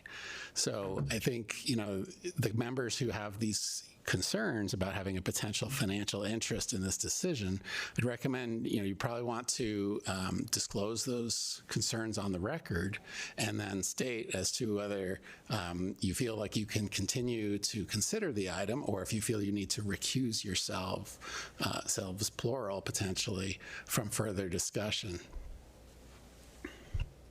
Councilor Azadi. Thank you, Mayor, and thank you, City Attorney Frankel. So I'm one of those members. I live about a couple blocks away from this project site, and I've had discussions with the City Attorney. I've thought really hard and long about this. But tonight I'm recusing myself from this vote because of those reasons stated, and it's not because it's not, it's not going to be legally defensible, right? It's about one word, and I think that word is trust. And one of my goals when I first came on City Council, and still is to rebuild the trust between people and government. And I'm often asked from residents who question whether government is fair. A lot of people in this room, a lot of people outside this room, for 4 years have been asking this question, and different topics that come up, different projects that come up. And this is one of those situations where I had the decision to make. Do I vote on this and create and continue to create this perception that we're just out for ourselves, that politicians just want to increase their wealth or whatever it is that people say about us? Or do I want to actually set a standard and do the right thing? And I think the right thing is not always the legal thing. Legally, I can vote on this, we think. But more importantly, perceptually, I don't want that perception out there. I want you to know that we are thoughtful, that we are considerate, and that we consider each project. And I think that my recusal from tonight is really about trust. And it was a difficult decision, but ultimately that word is important. And even the chance of personal benefit makes this feel unfair to people watching, because it would increase substantially the value of my home. And I don't think it's right that I vote on it. So I'm recusing myself tonight, and I believe, City Attorney, I need to leave the room completely so that I'm not even part of the... That'd be my recommendation, that yes, any member that has a conflict of interest and can't vote on a question, ideally that person would leave the room and the proceedings would continue. We could take a brief recess once they're done and invite the members to return to the rest of the meeting. So that would be what I'd recommend if there is a recusal based on a financial conflict of interest. And I think that's the important part for the charter, just to make clear that I think if that's the path you're choosing, that we make it very clear that it is because of a question, because on this question you believe you have a financial interest that is other than the common public interest. I think, for the record, that would be an appropriate statement if that's the basis for your request. Thank you, City Attorney. I realize we've got a few other folks that want to speak. I'm wondering, should we let all council have a moment to speak? And then I'd like to go back to your statement around our right to waive our confidential notice. And so maybe we can do that right after everyone has this moment to speak. We can do a roll call vote on that. I think that would be appropriate to see if council, if there's consensus, Yes. a majority that desires to waive the attorney-client privilege for the purpose of this legal opinion. Yes. But I also think that as a first step toward that process, if Councilor Azadi believes that he has a financial interest in this question other than the common public interest, that would be important to state on the record. State again? Just to make it clear, because I understood your statement to include both the appearance of a financial interest, but I think the charter speaks to a financial interest, not just an appearance of one, but a financial interest other than the common public interest. I think those are the operative things we would want to satisfy. Yes, so the decision is based on the financial interest, as my home will be substantially, the value will be substantially increased. Thank you. Thank you. Mayor Pro Tem Nirmela. I just have a question regarding the scope of this request, and does this at all impact, does this recusal for this particular type of project and concern about financial interest impact other councilors' ability in the future on other projects of similar nature? Like, for example, I have a elementary school a couple blocks from my house. I would like to be able to weigh in as a resident on something like that as a counselor. So does this individual request impact others in the future being able to, vote? Mayor Pro Tem, I believe that if there were a land use question in your neighborhood and you did not feel that you had a financial interest other than the common public interest, there would be no conflict for you. You could hear that, you could vote on that without recusing yourself. Thank you. Councilor Hott. Councilor Hott? Yes. So I am in favor of revoking attorney-client privilege. I am the other counselor that also lives in that neighborhood. I live close enough that I actually received the letter in the mail notifying me of the hearing, which. So I'm very close. So based on what I heard from the attorney's office, I feel comfortable in voting on this.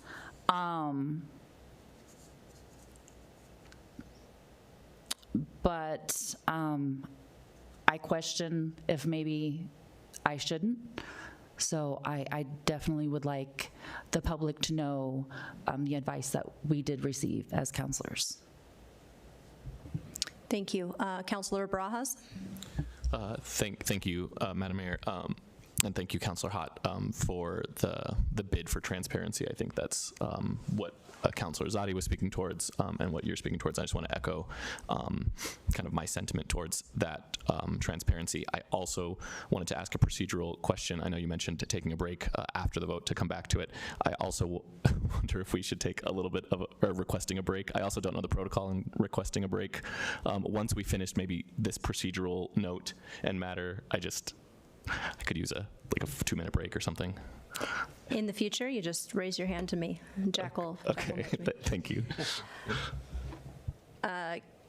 Councilor Johnson. Thank you, Madam Mayor. I think at this point, it would be appropriate to make a motion to request a waiver of attorney-client privilege for the sole purpose of disclosing legal advice around Charter 7.7C as concerns to Councilor Azadi and potentially Councilor Hott's request about their financial interest. Thank you. Mayor Pro Tem. Second. Roll call.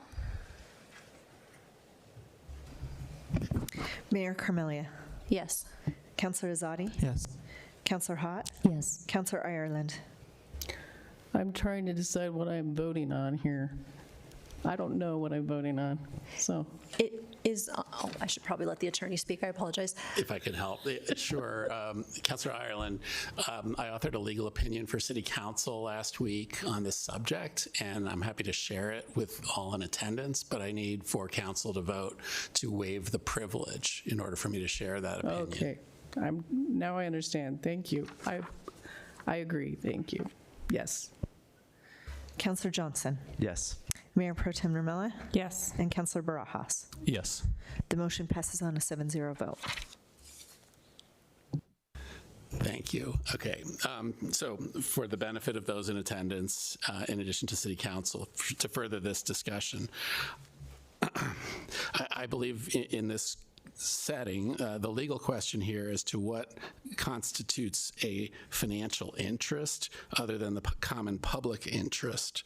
And in my opinion, a financial interest should be both direct and substantial in order to constitute a conflict. It should not be a speculative, indirect, or incidental financial interest. I believe Charter Section 77C specifically recognizes that a financial interest needs to be more than the common public interest. And I believe state law provides some guidance on this issue in that there is a code of ethics in Title 24 of Article 18 of the Colorado Revised Statutes.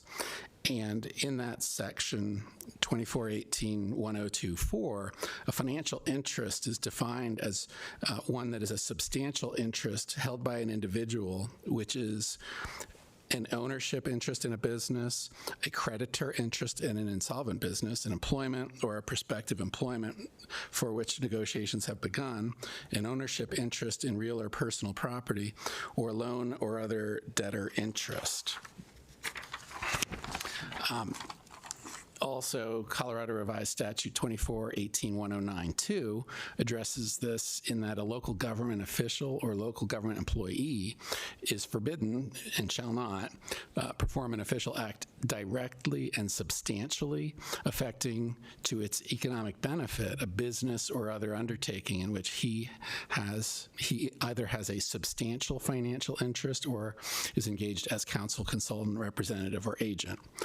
The question before council is whether or not to change the city's comprehensive land use plan designation for the Zerger parcel to residential low density, which is the same land use designation as applies to the surrounding neighborhood. Here, 2 members of council live in and own property in the surrounding neighborhood. The question's been raised as to whether this comprehensive plan amendment, if granted, would have the effect of raising property values in the neighborhood and therefore impermissibly constitute a financial interest to resident council members of the neighborhood. In my opinion, having an up-to-date comprehensive plan is in the common public interest of Westminster residents and property owners. As such, in my opinion, it is appropriate for members of council to consider comprehensive plan designations even if they reside in the same neighborhood as a subject property. Whether property values will rise or fall in the future based upon a comprehensive plan designation is speculative, indirect, and incidental to the question of the comprehensive plan amendment itself. If members of council hold more direct or substantial financial interests, this analysis would need to take that into consideration. But in light of the circumstances of this request and based upon the information I'm aware of, I do not believe that either council member has a financial interest that constitutes a legally recognized conflict of interest that would prevent them from considering the comprehensive plan amendment. Thank you.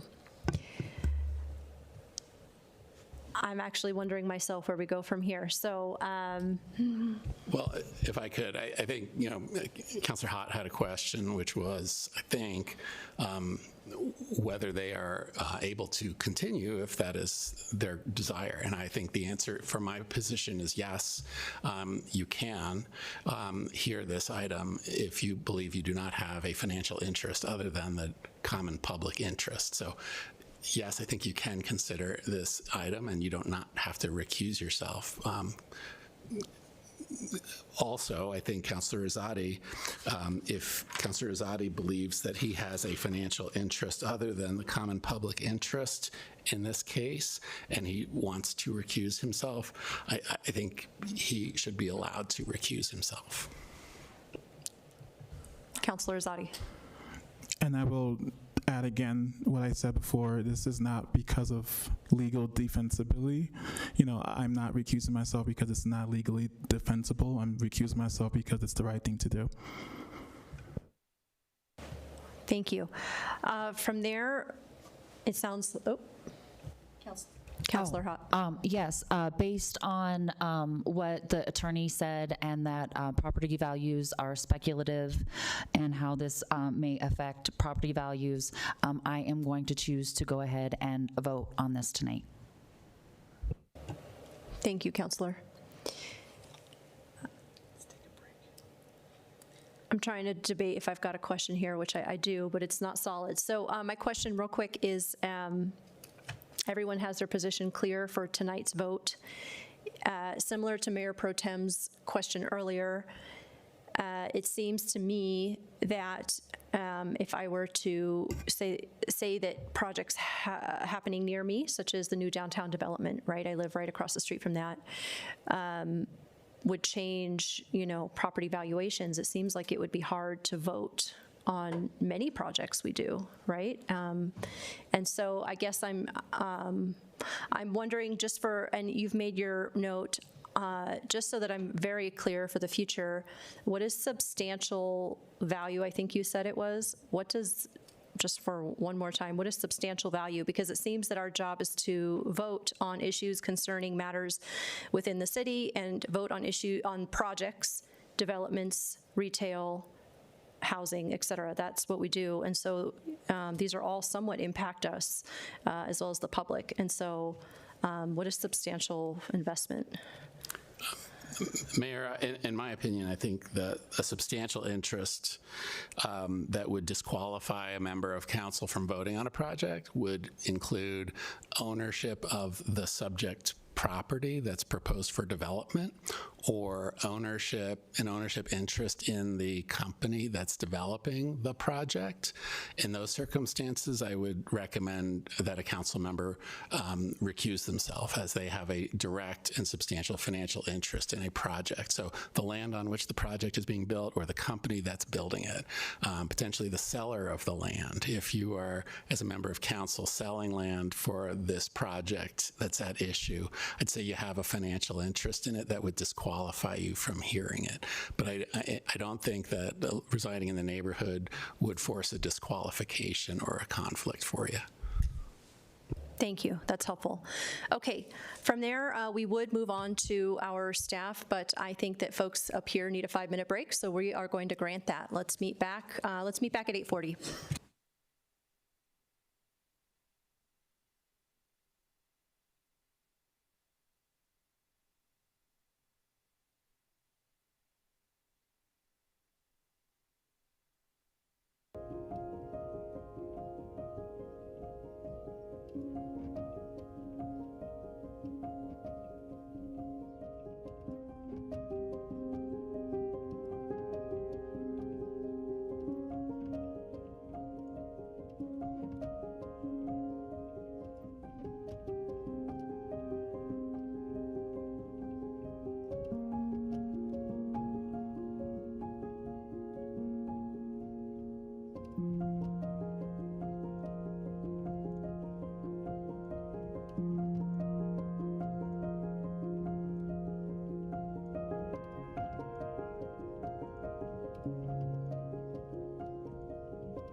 Thank you all. We are now reconvened. We've come back for our break, and we will now move on for clarity. Councillor Azadi has recused himself, and so our staff will follow up with their comments, follow-up comments from the public testimony from our last hearing meeting.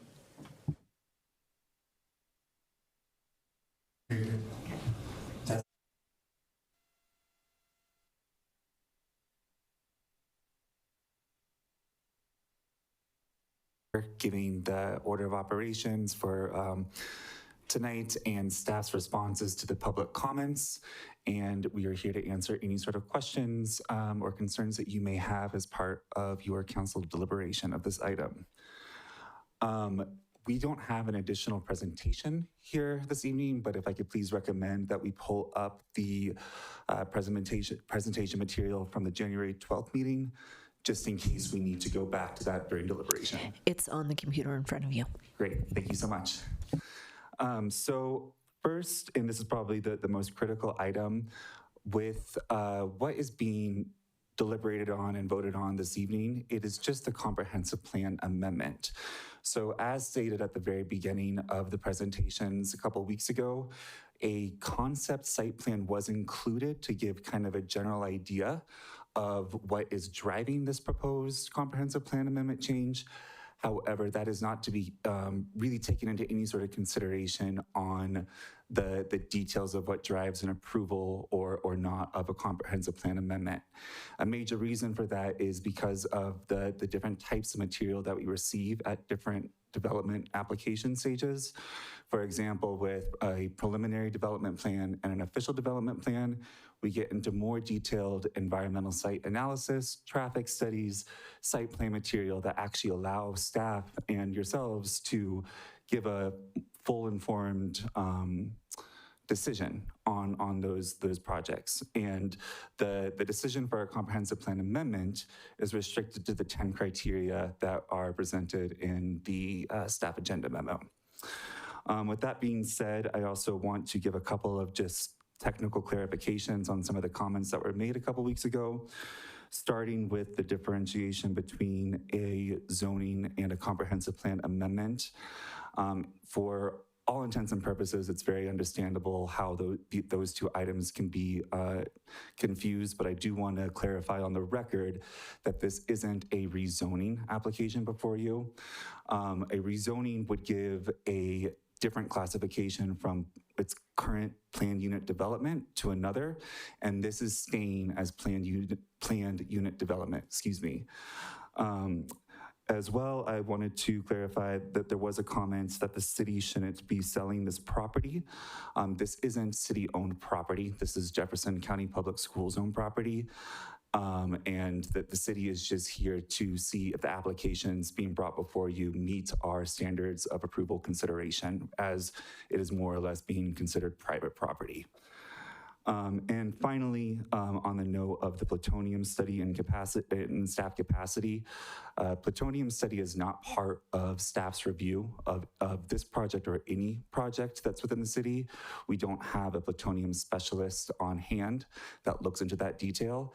The reason why the additional soil sampling study was being requested was because during the project, or commonly known as neighborhood meeting, several months back, the applicant agreed to do said soil sampling. And so staff said, okay, since you agreed to do that, please include that as part of your material for this comprehensive plan deliberation.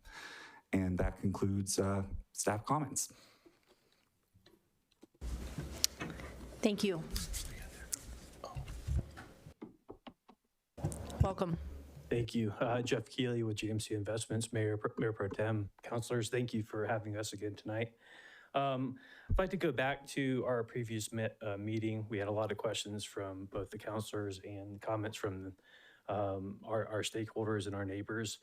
And I just want to acknowledge that there are concerns out there. There's concerns for us as well. That's why we agreed to do the additional testing. But I kind of want to step back and kind of explain all the environmental reports and analysis that we did on the property. We first commissioned a phase 1 environmental with CTL, which came back clean, and no recommended environmental concerns through our report. We did reach out to Hydros, who did a 2014 memo to Westminster to look at our site specifically and kind of compare their notes to our site, and it came back with the same conclusion that that report came out for the city. Excuse me. Then we went back to CTL to kind of review all the plutonium studies and material that's become available from CDPHE, EPA, and again, the same result came back on our site. And then we went to our neighborhood meeting and we committed to test our site. So we went out there, test 5 different sites within our new neighborhood. And I just kind of want to, in the packet that we delivered to you guys, and I just want to quote what it said in there. If these constituents were present in the samples, they are below the smallest concentration the laboratories can confidently measure. Said differently, Cardell's testing shows plutonium americium levels to be either non-existent or below the laboratory detection limits. And then finally, we met with staff, we met with CDPHE, we engaged our own subject matter expert to review all the information that we've collected over the last year to make sure that we were looking at the data the correct way. In all of these studies and analysis, it's good news, right? Which is that the testing sample or the study or the report states that this site is not appropriate for development. Said differently, this is a site that can be developed for our community. And this is also good news for the surrounding area. Our neighbors can go out and do projects on their land and not be worried about plutonium on their specific piece of property. And that's all I have to say. Thank you. Thank you. I will now turn it over to council for questions. Anyone want to go first? Oh, all right. We've got Councilor Barajas. Alrighty. Would it be helpful in terms of protocol if I had questions for staff and then I can ask that, and then once staff is done, then I can ask questions to the applicant? Okay. First, Carson, just super big thanks for clarifying some of those language aspects. I know that you heard me say it, and so maybe it's in response to my comments, but I'm just super grateful for the continued education piece. Sitting on council, we're learning a lot about land use constantly, thanks to a lot of our experts, including the planners. So just want to say that's hopefully it's not just directed to me, but just our community is grateful for the continued education. So I appreciate you and your entire team's attention to that. This might be a bit out of left field, but I think it might be helpful as you were mentioning some of the comments. So if you need to report back in just a moment, that's fine. But I'm curious about the history of, we heard it during public comment, some conflicting information on the history from the moment that it closed down to Jefferson County's Jefferson County School District's kind of request and search, and I don't know how much the city has been involved in that, but if there could just be some clarification, maybe not even clarification, there's not a specific question, but just noting a bit of what that process looks like, because I know that public comment mentioned that, and I would like to hear staff, whoever on staff can note that. Absolutely. So starting with your first point, it was absolutely not a direct target on you. It's something that we often see from applicants, from the community, even amongst other staff members. It's kind of a finessed land use consideration that's a little bit unique to the city of Westminster, because our comprehensive plan amendment is actually a regulatory document, which is very different than other municipalities. Not going to say we're the only one, but that's typically not the case. It's more of a guiding document in other places. As for the history, if there is a specific document that you would like me to go back to, I'm more than happy to investigate that and maybe report back here in a little bit. But I would point to the history of the subject property in the staff memo that gives a pretty detailed kind of step-by-step of what happened starting with the annexation in 1971, and then immediately afterwards it was zoned planned unit development, and then the preliminary development plan and the official development plan were subsequently approved in 1971, later that year, and 1972 for the official development plan. That set forth the starting documents for what all the amendments would be built there afterwards. And there have been several different amendments that have been proposed, some applicable to this exact area, some not. And again, I'm more than happy to go into that in more detail if you would like me to. And then as for the Jefferson County's public school district, it is my understanding from the information that was brought before us that the school was open in '77, and in 2011 they chose to close, and they have a separate public process that goes into the determination to sell, to open a new building, what have you. I will defer to the applicant to speak more to that process because that is not part of the city's jurisdiction. Thanks for the clarification. Thanks, Carson. Thank you. And is to the applicant, just yeah, thanks. Thanks. Thank you for noting the environmental, procedures and reports that you all took. I'm wondering if you can just speak to the process. I know that there was public comment around the process of the samples that you took, particularly for plutonium testing. And just, there's, again, not a specific question, but just kind of an opportunity to kind of drill down into maybe just I don't know if you remember some of the comments at public comment around the test, like the procedure. How they collected it. Yeah, and if you just wanted to offer some clarification or commentary back on that. I know you brought it up in this response, but if you wanted to kind of clarify, like maybe respond directly to those comments. Or So we reached out to CTL saying that we wanted to test some spots on the property, and they came back with a recommendation of 5 different locations. They collected down to 6 inches, where I believe is where most of, if there's any detection of plutonium, that's where it would live. So that is a standard collection policy. And then they sent it off to the to get tested, and then the report was delivered to CTL and back to us.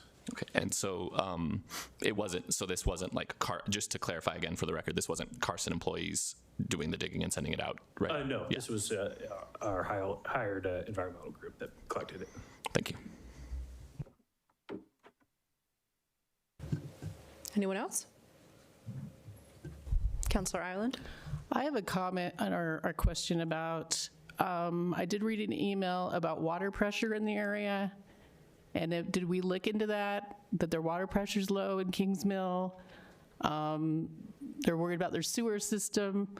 Have we thought about that when we were changing the comprehensive plan or trying to here? Good evening, Council. Heath Klein, Assistant City Engineer. I will get back to you on the water pressures. I know that our utility teams actively look into our water pressures and make sure that we are providing the minimum and a maximum for our residents, but right now I do not know of an issue out there. The sanitary sewer, preliminarily, what we've looked into, it would be able to carry the additional 40 homes that is presented to you tonight, as well as serving them for fire hydrant and fire service if it was to move forward. But I don't have a specific answer for your water pressure issue. What about the sprinkler systems that are required currently? That's what we'll have to do further analysis of that, but preliminarily, it looks like everything would meet for the fire suppression and fire hydrants, as well as just common use of the potable system. Just know that residents out there have expressed that the water pressure is low. So I am concerned that we're adding more houses to this. Okay, Public Works will look into that. And that would be so for all of council, right now we are just in the comprehensive plan amendment, and we are not looking at the specific utility, drainage, or a full in-depth traffic analysis. So we've looked at them for the hearing that is in front of you right now. wasn't that part of the comprehensive plan to begin with, to study all this, the 2040 plan? Didn't we have to study sewer, water, all that before we made the plan? Yes, and again, we are saying at that level, we can serve the additional 40 homes. Okay, well, I'll go with a couple questions then. For staff, this is somewhat tangentially related. I don't know if it would pertain to this project if we adopted it, but would we be able to look into, so the state has special construction standards which tap in whenever plutonium or site risk levels are detected. And those site risk levels are, I think it was 0.9 picocuries per gram of plutonium, for example, if that was tested.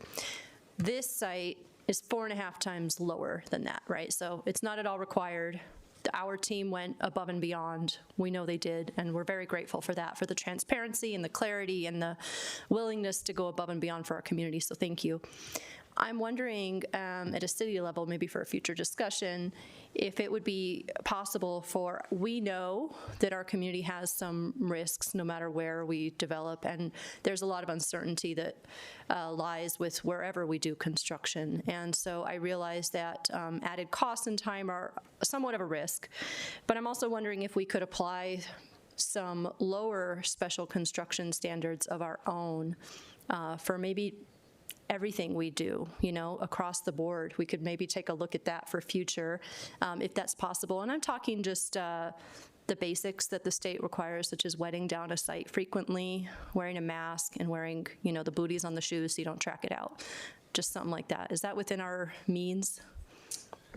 Mayor, thank you for your question. I think I would reiterate what you said at the beginning here. If that is something that the council would like staff to look into, any sort of consideration for future projects, that would be a larger discussion, as we don't have anyone currently that has the capacity to do a plutonium technical level of study to be able to really speak to that question.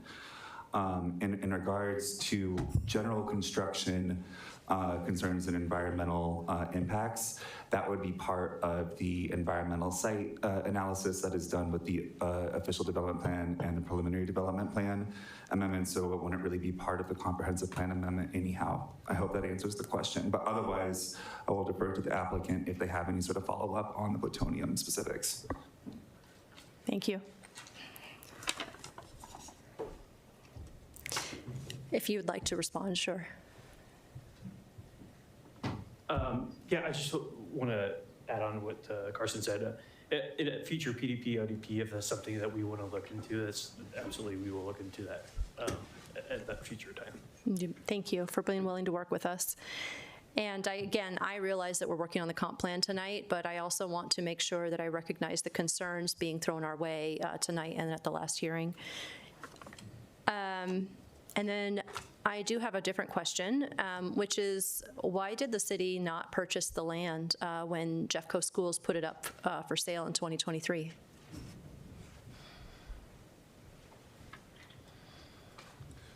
So my understanding is that with city acquisitions of land and the purchases that we choose to do, this goes into the General Master Parks Plan.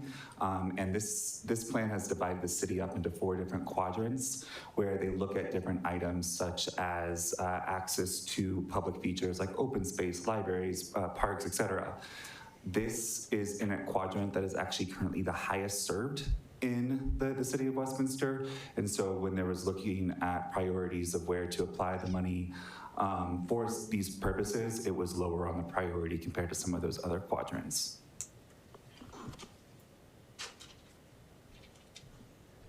Hello, Mayor Pro Tem, City Council. Eric Otzelberger, Parks, Recreation, and Libraries Director. Just to take on to what Mr. Byerhoff had to say. So just last year, City Council adopted the Parks, Recreation, and Libraries Vision Plan that had thousands of inputs from our community. The overarching theme was taking care of what we have. And as a built-out city, the challenge we are very lucky to enjoy a variety of amenities, but the focus is on park renovations, a few strategic acquisitions, taking care of rec centers. We're just starting a library renovation. The shift has focused to major R&R operations and maintenance. So just from a financial sustainability, feasibility, and then getting into O&M questions, even with an acquisition, would be challenging at best. Thank you. Mayor Pro Tem Namrella. Thank you, Mayor. I just had a follow-up question regarding how we might and where we might document enhanced standards for handling air quality impacts and dust during construction. If we have some type of vehicle/agreement, public improvement agreement, or would it be something that could go into the language of the PDP? I just, I think regardless of the content of the dust, I've seen a lot of our infill, we have a lot of, the last residential projects, right, are happening amidst existing residential. And when it gets windy, it is substantial. I don't know if you've seen it along Sheridan, or I've seen it along 128th. So is there something that we can do on top of what we currently require, and how would we document that? Thank you for your question, Mayor Pro Tem. So it is my understanding that council can put on conditions at any point in their recommendation for approval or denial. I guess you would only condition with approval for any sort of project. That being said, with everything that we have reviewed and that we typically reviewed at the comprehensive plan amendment, I believe that what you said earlier about any sort of condition coming with a preliminary development plan or an official development plan would probably be more appropriate. However, again, I cannot speak to the specifics of Plutonian. And my apologies for keep going back to that. Not asking you to, but thank you. Yeah, thank you.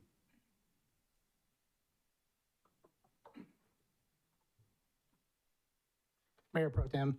So during the land disturbance permit, we have in our standards and specs discussions and regulations for doing the dust mitigation.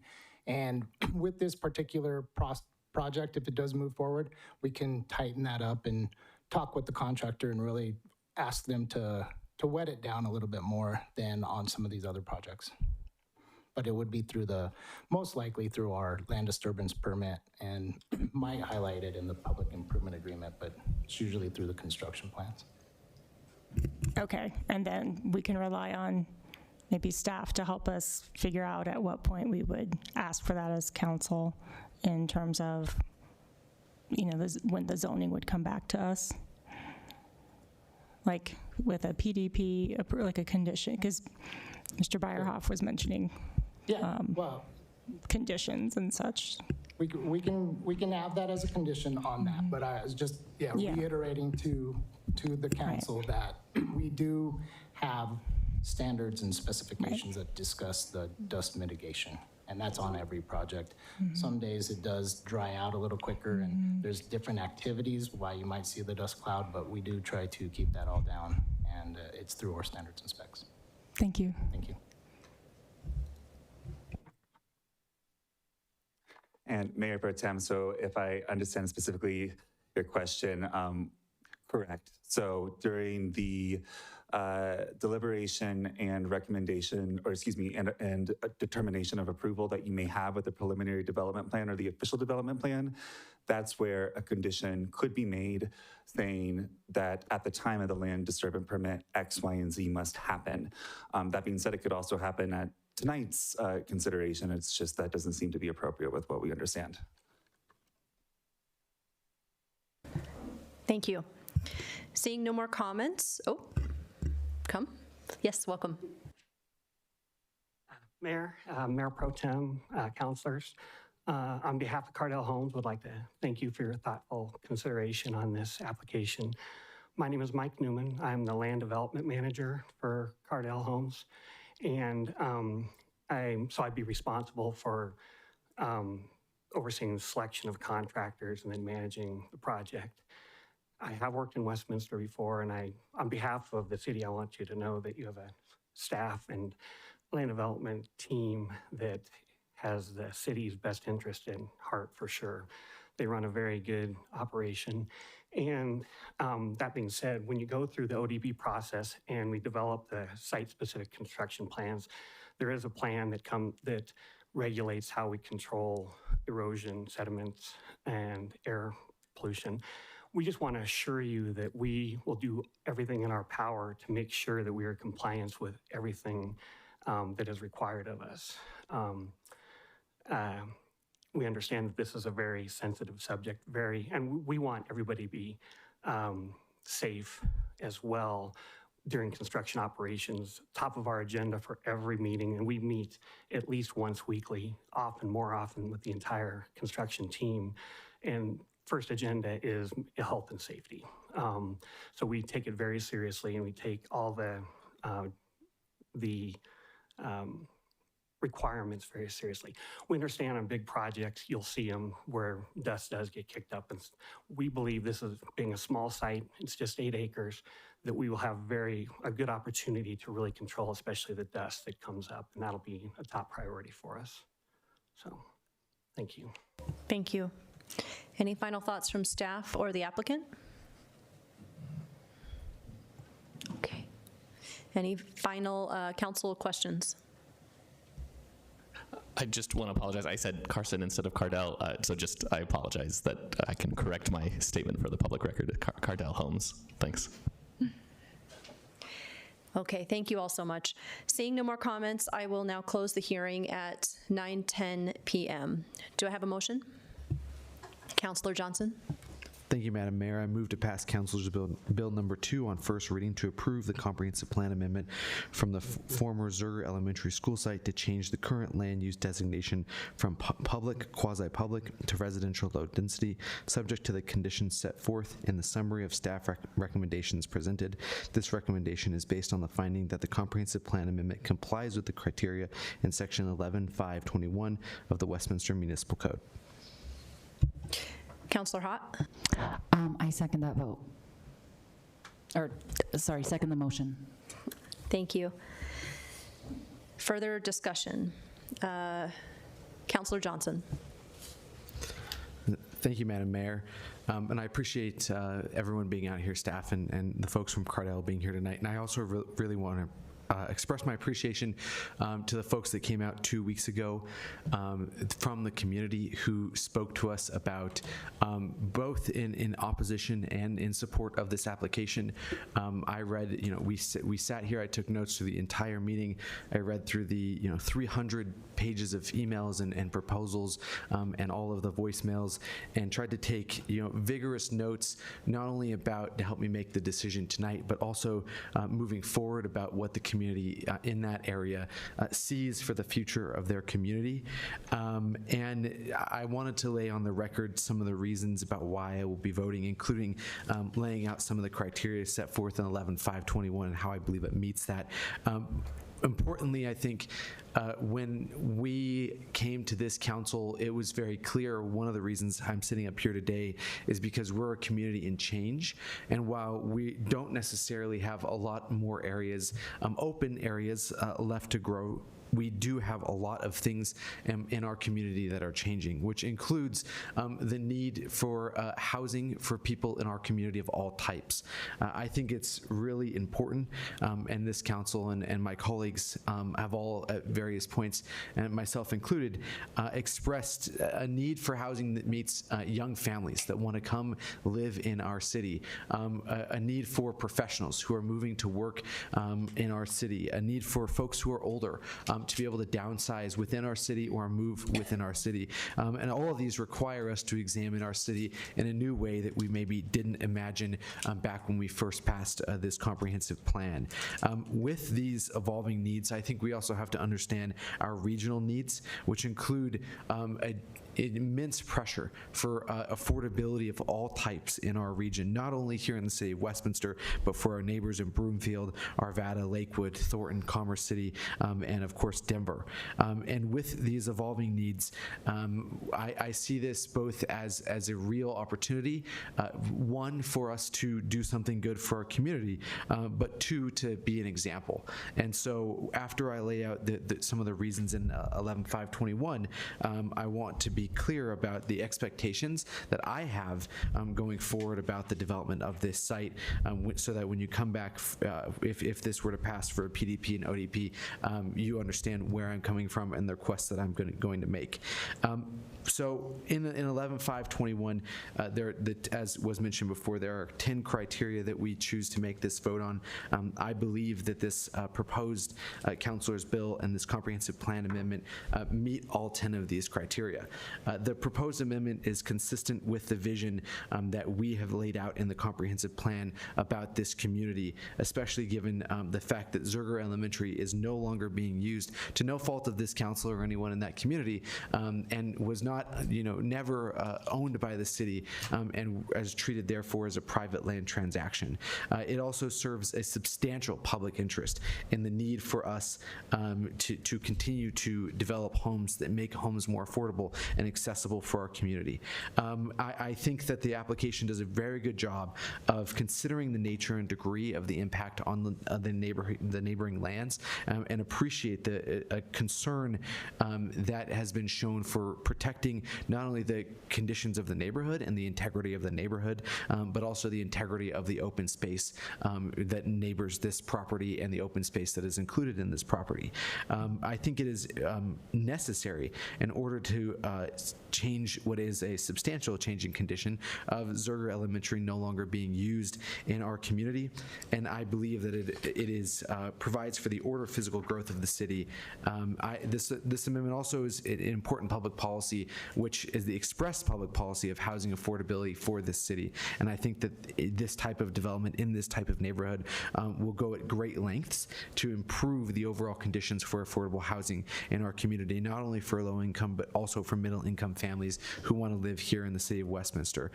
I think the change would address the uniqueness of this size property, including the shape and its relation to the parcels around it. I don't believe it has a negative impact, including on transportation systems, and appreciate the applicants providing us an analysis of how traffic in this area would flow and the negligible impacts on traffic in this community compared to the existing zoning.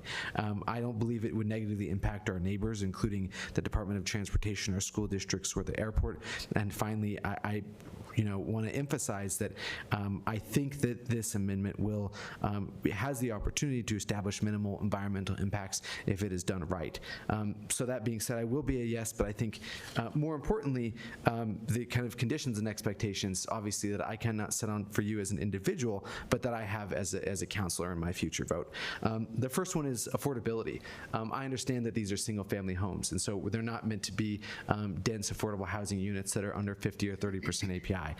However, whatever both you can do and whatever you think we can do to help increase affordability, even for middle-income families in this neighborhood, so that we can get people moving into these, we can get families moving into these units or potential units, is going to be very important. So this is asking you to help us make sure that we can continue to make these units affordable, including when you come back with an ODP, expanding your creativity around the use of these ranch-style homes that can take up some less space with less square footage.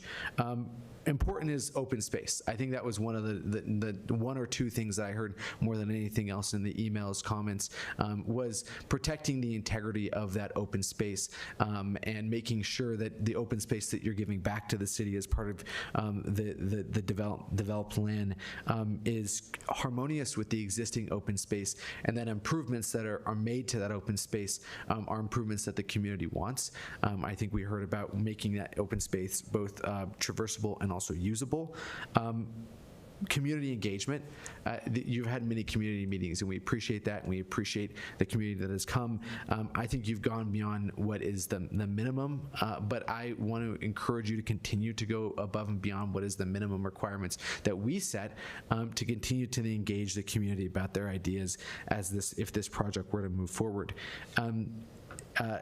Accessibility. So for me, and a very important thing is we're aging as a city. And so as you're looking at ways that you develop not only the individual homes, but also the spaces around the homes, being sure to keep a close eye on making sure that this is accessible for people who are aging, who want to age in place, or people with disabilities who want to move into our community.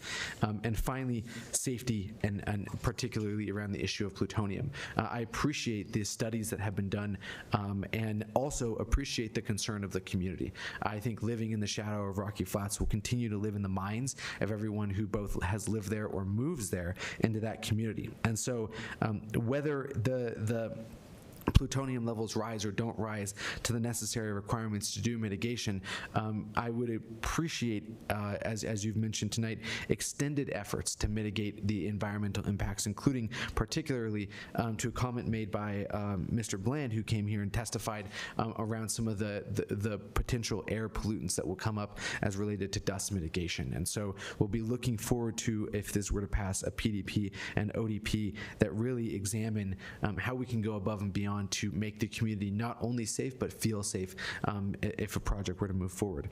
So for all of those, I appreciate everyone here tonight, and I will be a yes. Thank you so much. Councillor Hott? Yes. So, excuse me, as I've stated, I live in the neighborhood.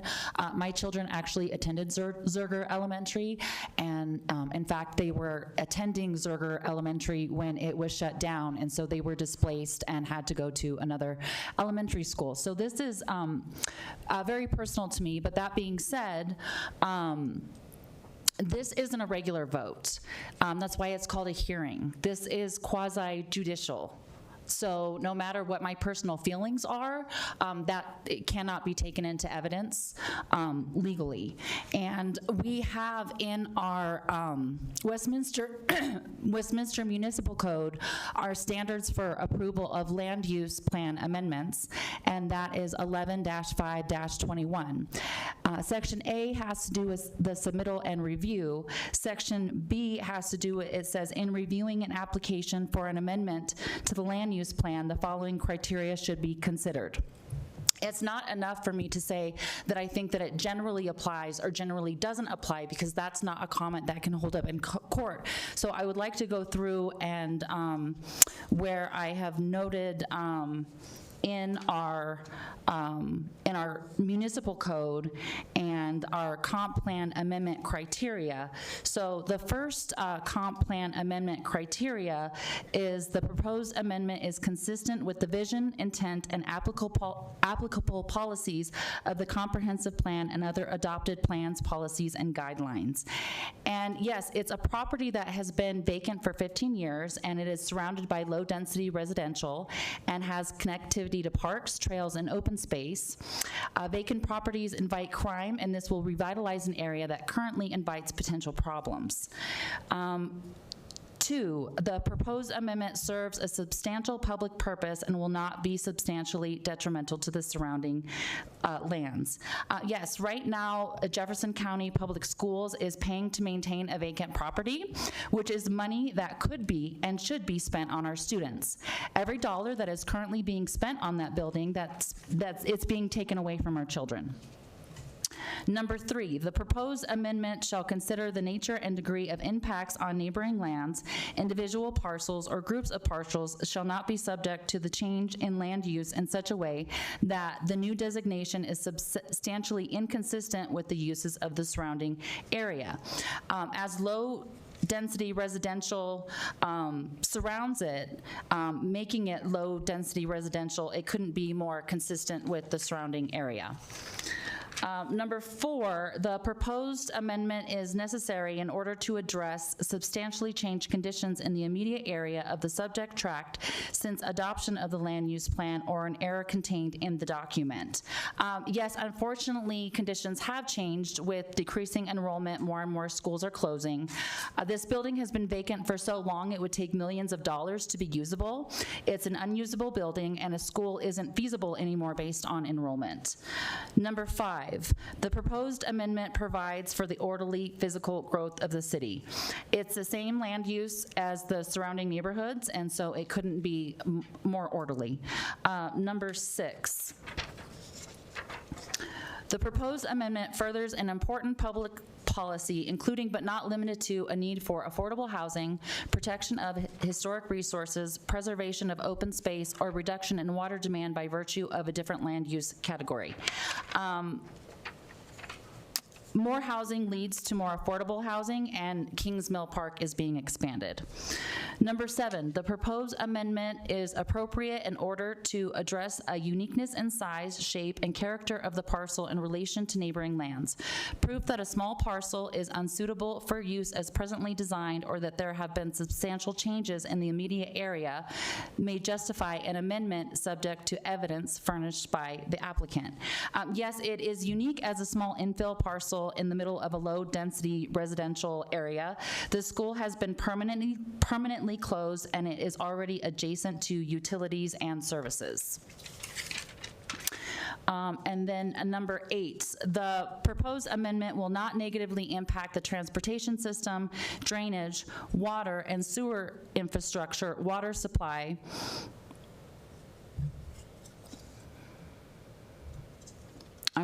The proposed amendment will not negatively impact the transportation system, drainage, water, and sewer infrastructure, water supply, fire, and police services, the parks and open space system, or the city's general fund revenue. It provides for less traffic than it had as a school and already has transportation networks, water, sewer, and drainage, and is adding to our park system. Number 9, the proposed amendment will not negatively impact referral agencies such as the Colorado Department of Transportation, local school districts, the Rocky Mountain Metropolitan Airport, or other agencies pertinent to the location and nature of the requested amendment. No, and as of right now, it is negatively impacting one of our local school districts by costing dollars that belong to our children. Number 10, the proposed amendment establishes minimal environmental impacts or has sufficiently mitigated any identified impacts. And the existing infrastructure makes infill more environmentally friendly than developing on land without any infrastructure, such as the water, the sewer, the drainage. So there's less disturbance of the land. And so seeing how this is our legal criteria, and to seeing how well it fits the legal criteria, I feel that the only appropriate vote to make tonight would be a yes vote. Thank you so much. Councillor Ireland? Well, I will be voting no on this. I have consistently stuck with the 2040 plan. It was made for a reason. There's a lot of planning that went into it, and so I will consistently stick to it. Some of the emails that I read, especially one from former city manager Bill Christopher, told us in his email he sent prior to January 12th city council meeting, which exhorted us to think outside the box. Before tearing down a school, brick buildings are expensive to build, and this was built with taxpayer money. I think we owe it to the taxpayers and the concerned residents, who are the majority of the ones against it, by the way, in the emails I received, alternative ways to find sustainable solutions to reuse the building besides tearing it down. I believe solutions can be found when all stakeholders are included.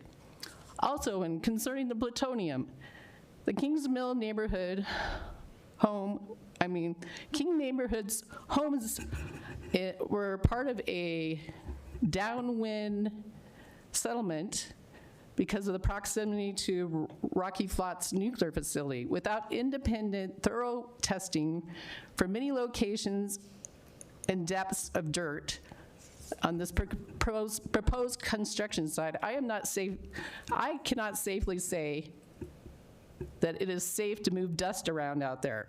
The Uplands project has proven to me that mitigation of dust is extremely difficult on a construction site.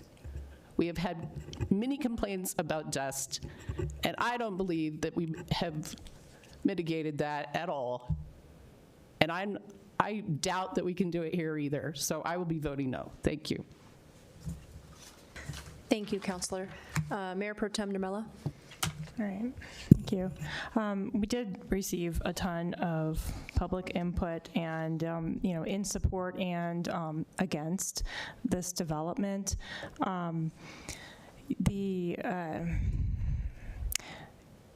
There are a lot of dynamics around this property that we already discussed with respect to the city's ability to control this site and what's happening with it, our choice to not purchase it, and then the school district's choice to divest themselves of this property. And so what we are considering then is the request from an applicant who's under contract to purchase this property to determine whether or not they can change the comp plan designation.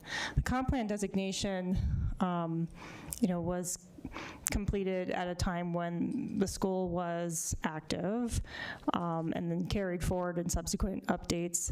I would say it's in the context of a very diverse PUD. The Kings Mill neighborhood has a single family, it has townhomes, it has condos.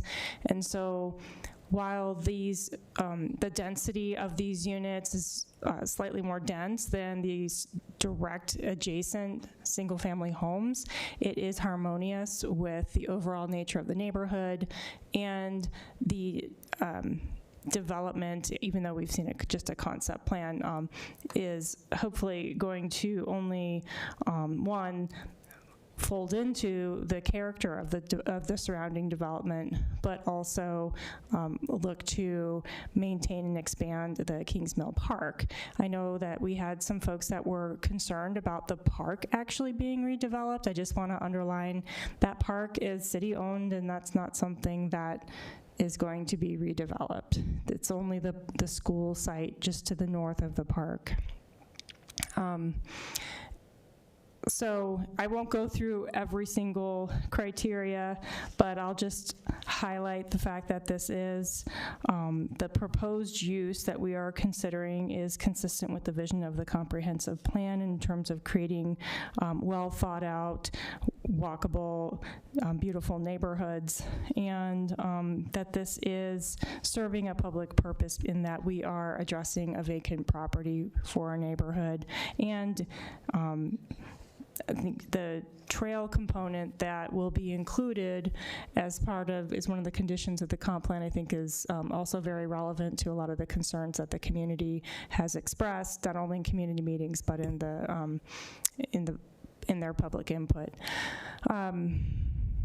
So I think there's work to do with not only communication with the community, but also, figuring out how construction can happen in a harmonious way within an existing development. And that, I think, is going to necessitate just, transparency, communication, and then focus on that with our staff. So with all of that, I'm going to vote in favor. Thank you. Councilor Barajas. Thank you, Madam Mayor.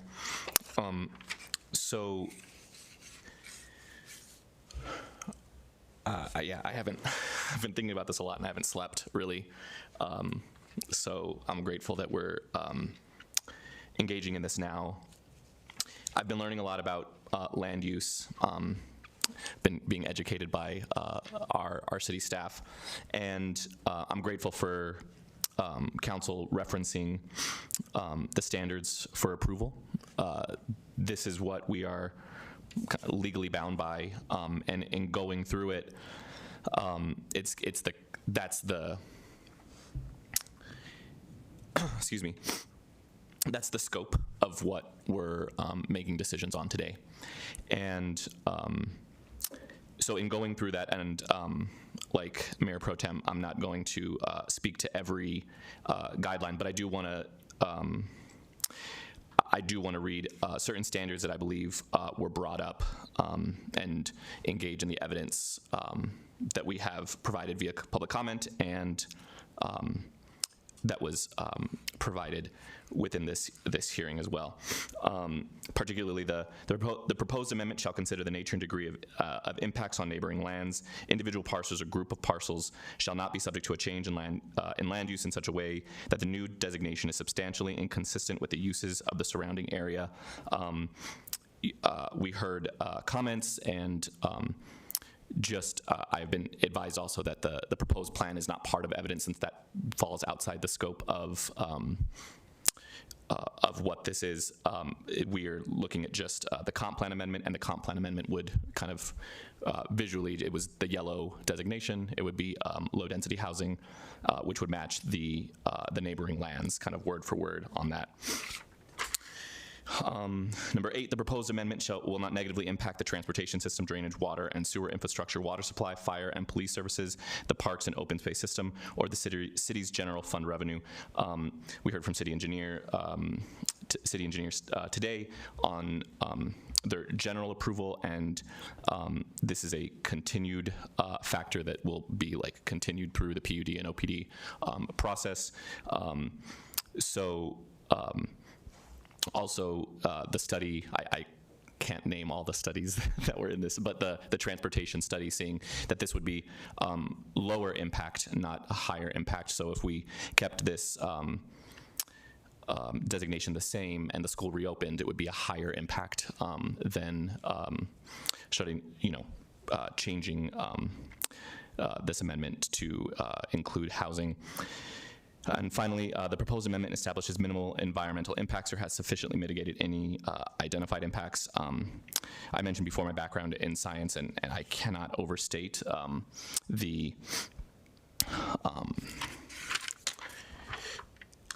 severity that radioactivity poses in our community. The evidence provided before us with the samples that were given,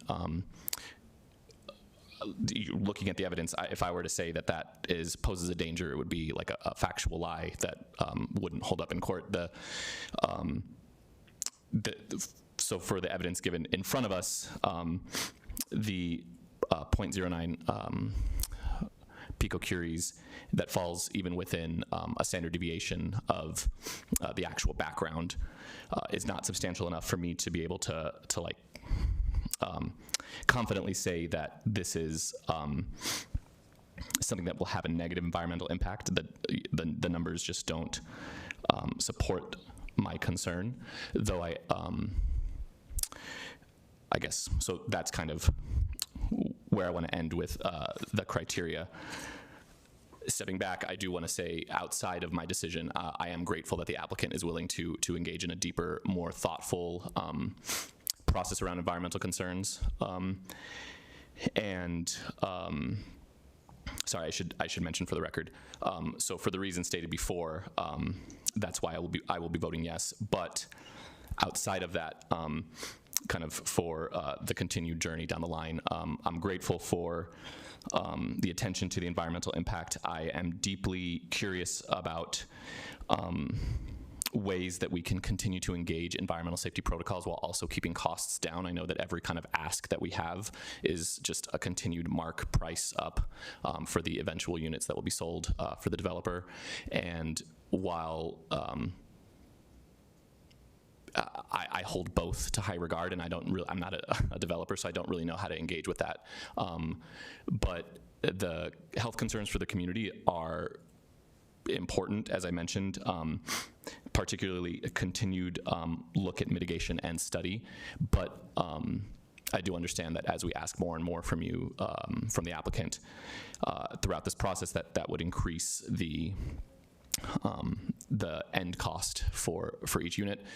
And as Councilor Johnson mentioned, I would be curious for ways that we can engage as a city to either work together and partner to make sure that these houses are attainable for the residents for the families of the residents that currently live there and residents who would like to move to this area.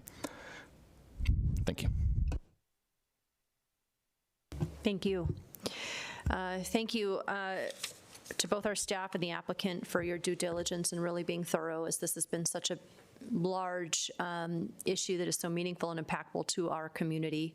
I want to start with a few items that, while I understand that they don't technically relate to the comp plan vote tonight, I want the comments on the record. And I'm really grateful for the community that has cared so deeply about our safety and our well-being. Thank you for bringing these concerns to us. Thank you for making us do our homework. Thank you for keeping our developers and the folks impacting this community accountable.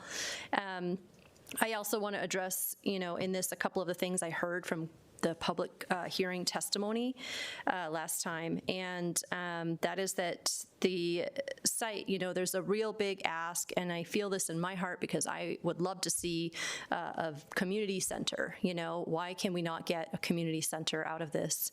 And I just want to address that. First of all, as we stated, the staff stated, and this is not our land, right? This is the school's land, and so they unfortunately get to decide what happens with it.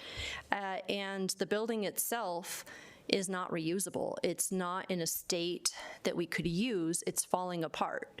And so no matter what happened with that land, this building itself would have to be torn down, and if it stayed a park, when not, it would have to change. No matter what happens, the building has to go. So I just want to address that conception. I too would love to see a community center someday, but just know that that is a cost, right, for the city, and we need to figure out a way someday, maybe, that we can balance that cost as well as balance what it gives to the community.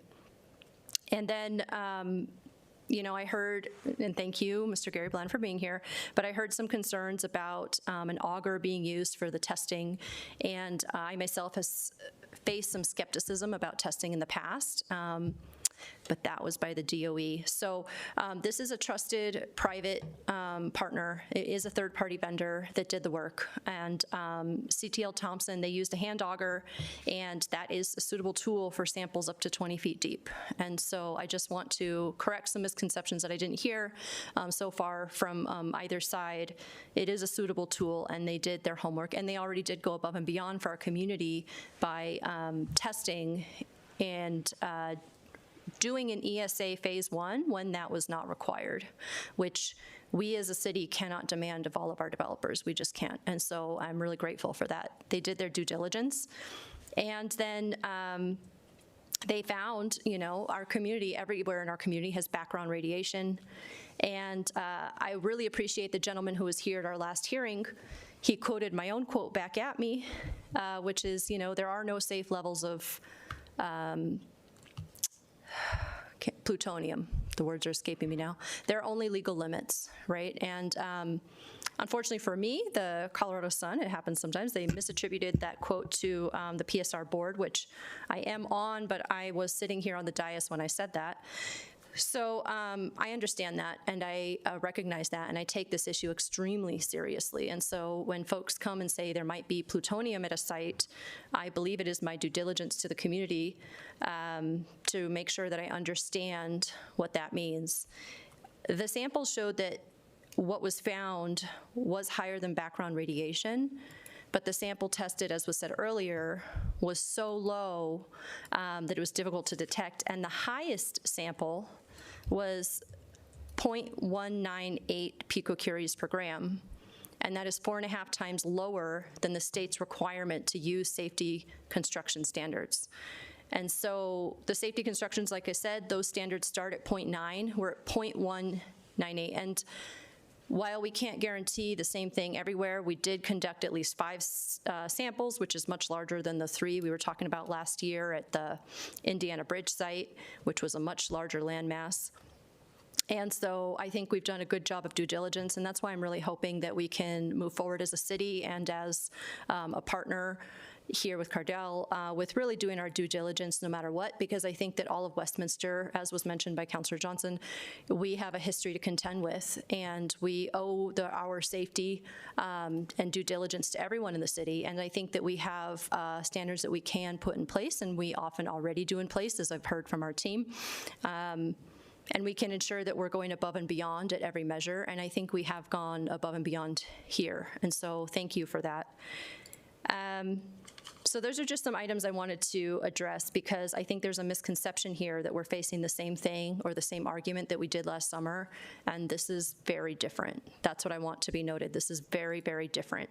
The numbers are off the charts different, and what is happening is different. And then I just want to reiterate,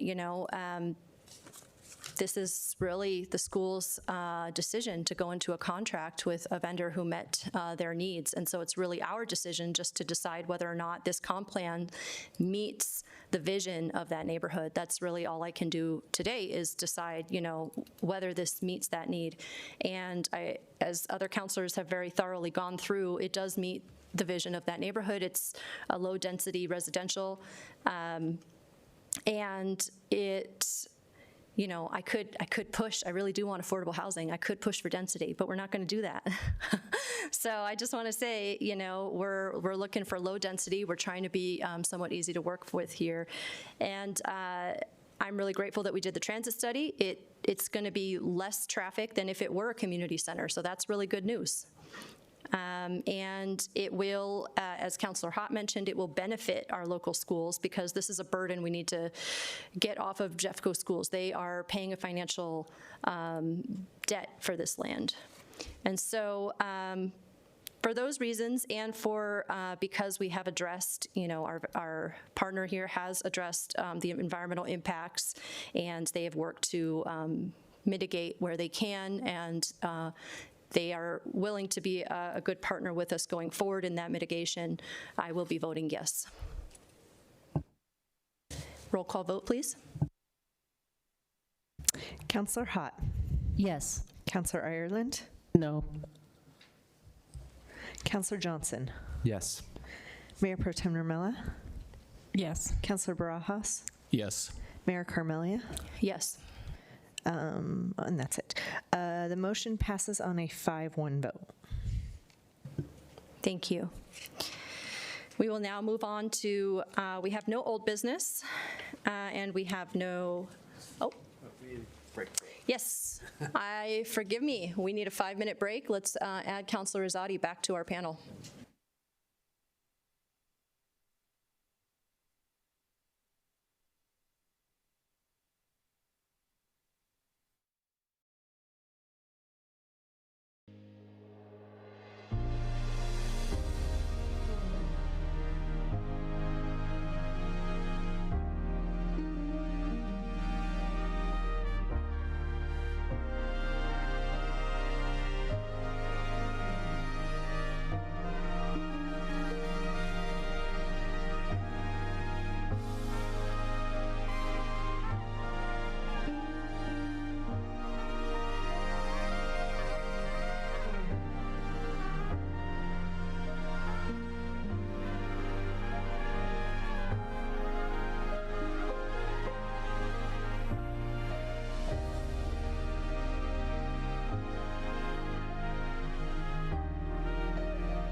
Okay, thank you all so much. We are now back from recess, and that means counselors must conclude conversations. And that, with that, and with our final vote completed for that hearing, that concludes business of City Council meeting. There are 3 post-meeting presentations, and City Attorney, is there reason for executive session? There is one executive session on tonight's agenda, and it is to obtain direction on a proposed development assistance agreement with Grand Peaks Housing Solutions for a proposed income-aligned development located at 7840 West 87th Drive, and to instruct the city's negotiators pursuant to Colorado Revised Statute 246402 4E1 and Westminster Municipal Code 1113C4 and 7. Thank you. Shall I take a roll call vote and every counselor agree to enter executive session? Yes, please. City Clerk? Obie, is that a yes? Adam Barajas, yes. Jack Johnson, yes. Claire Carmelia, yes. Sarah Narmella, yes. Amber Hutt, yes. Christine Ireland, yes. Thank you so much. With that, the time is now 9:52, and the January 26, 2026 meeting of Westminster City Council is adjourned.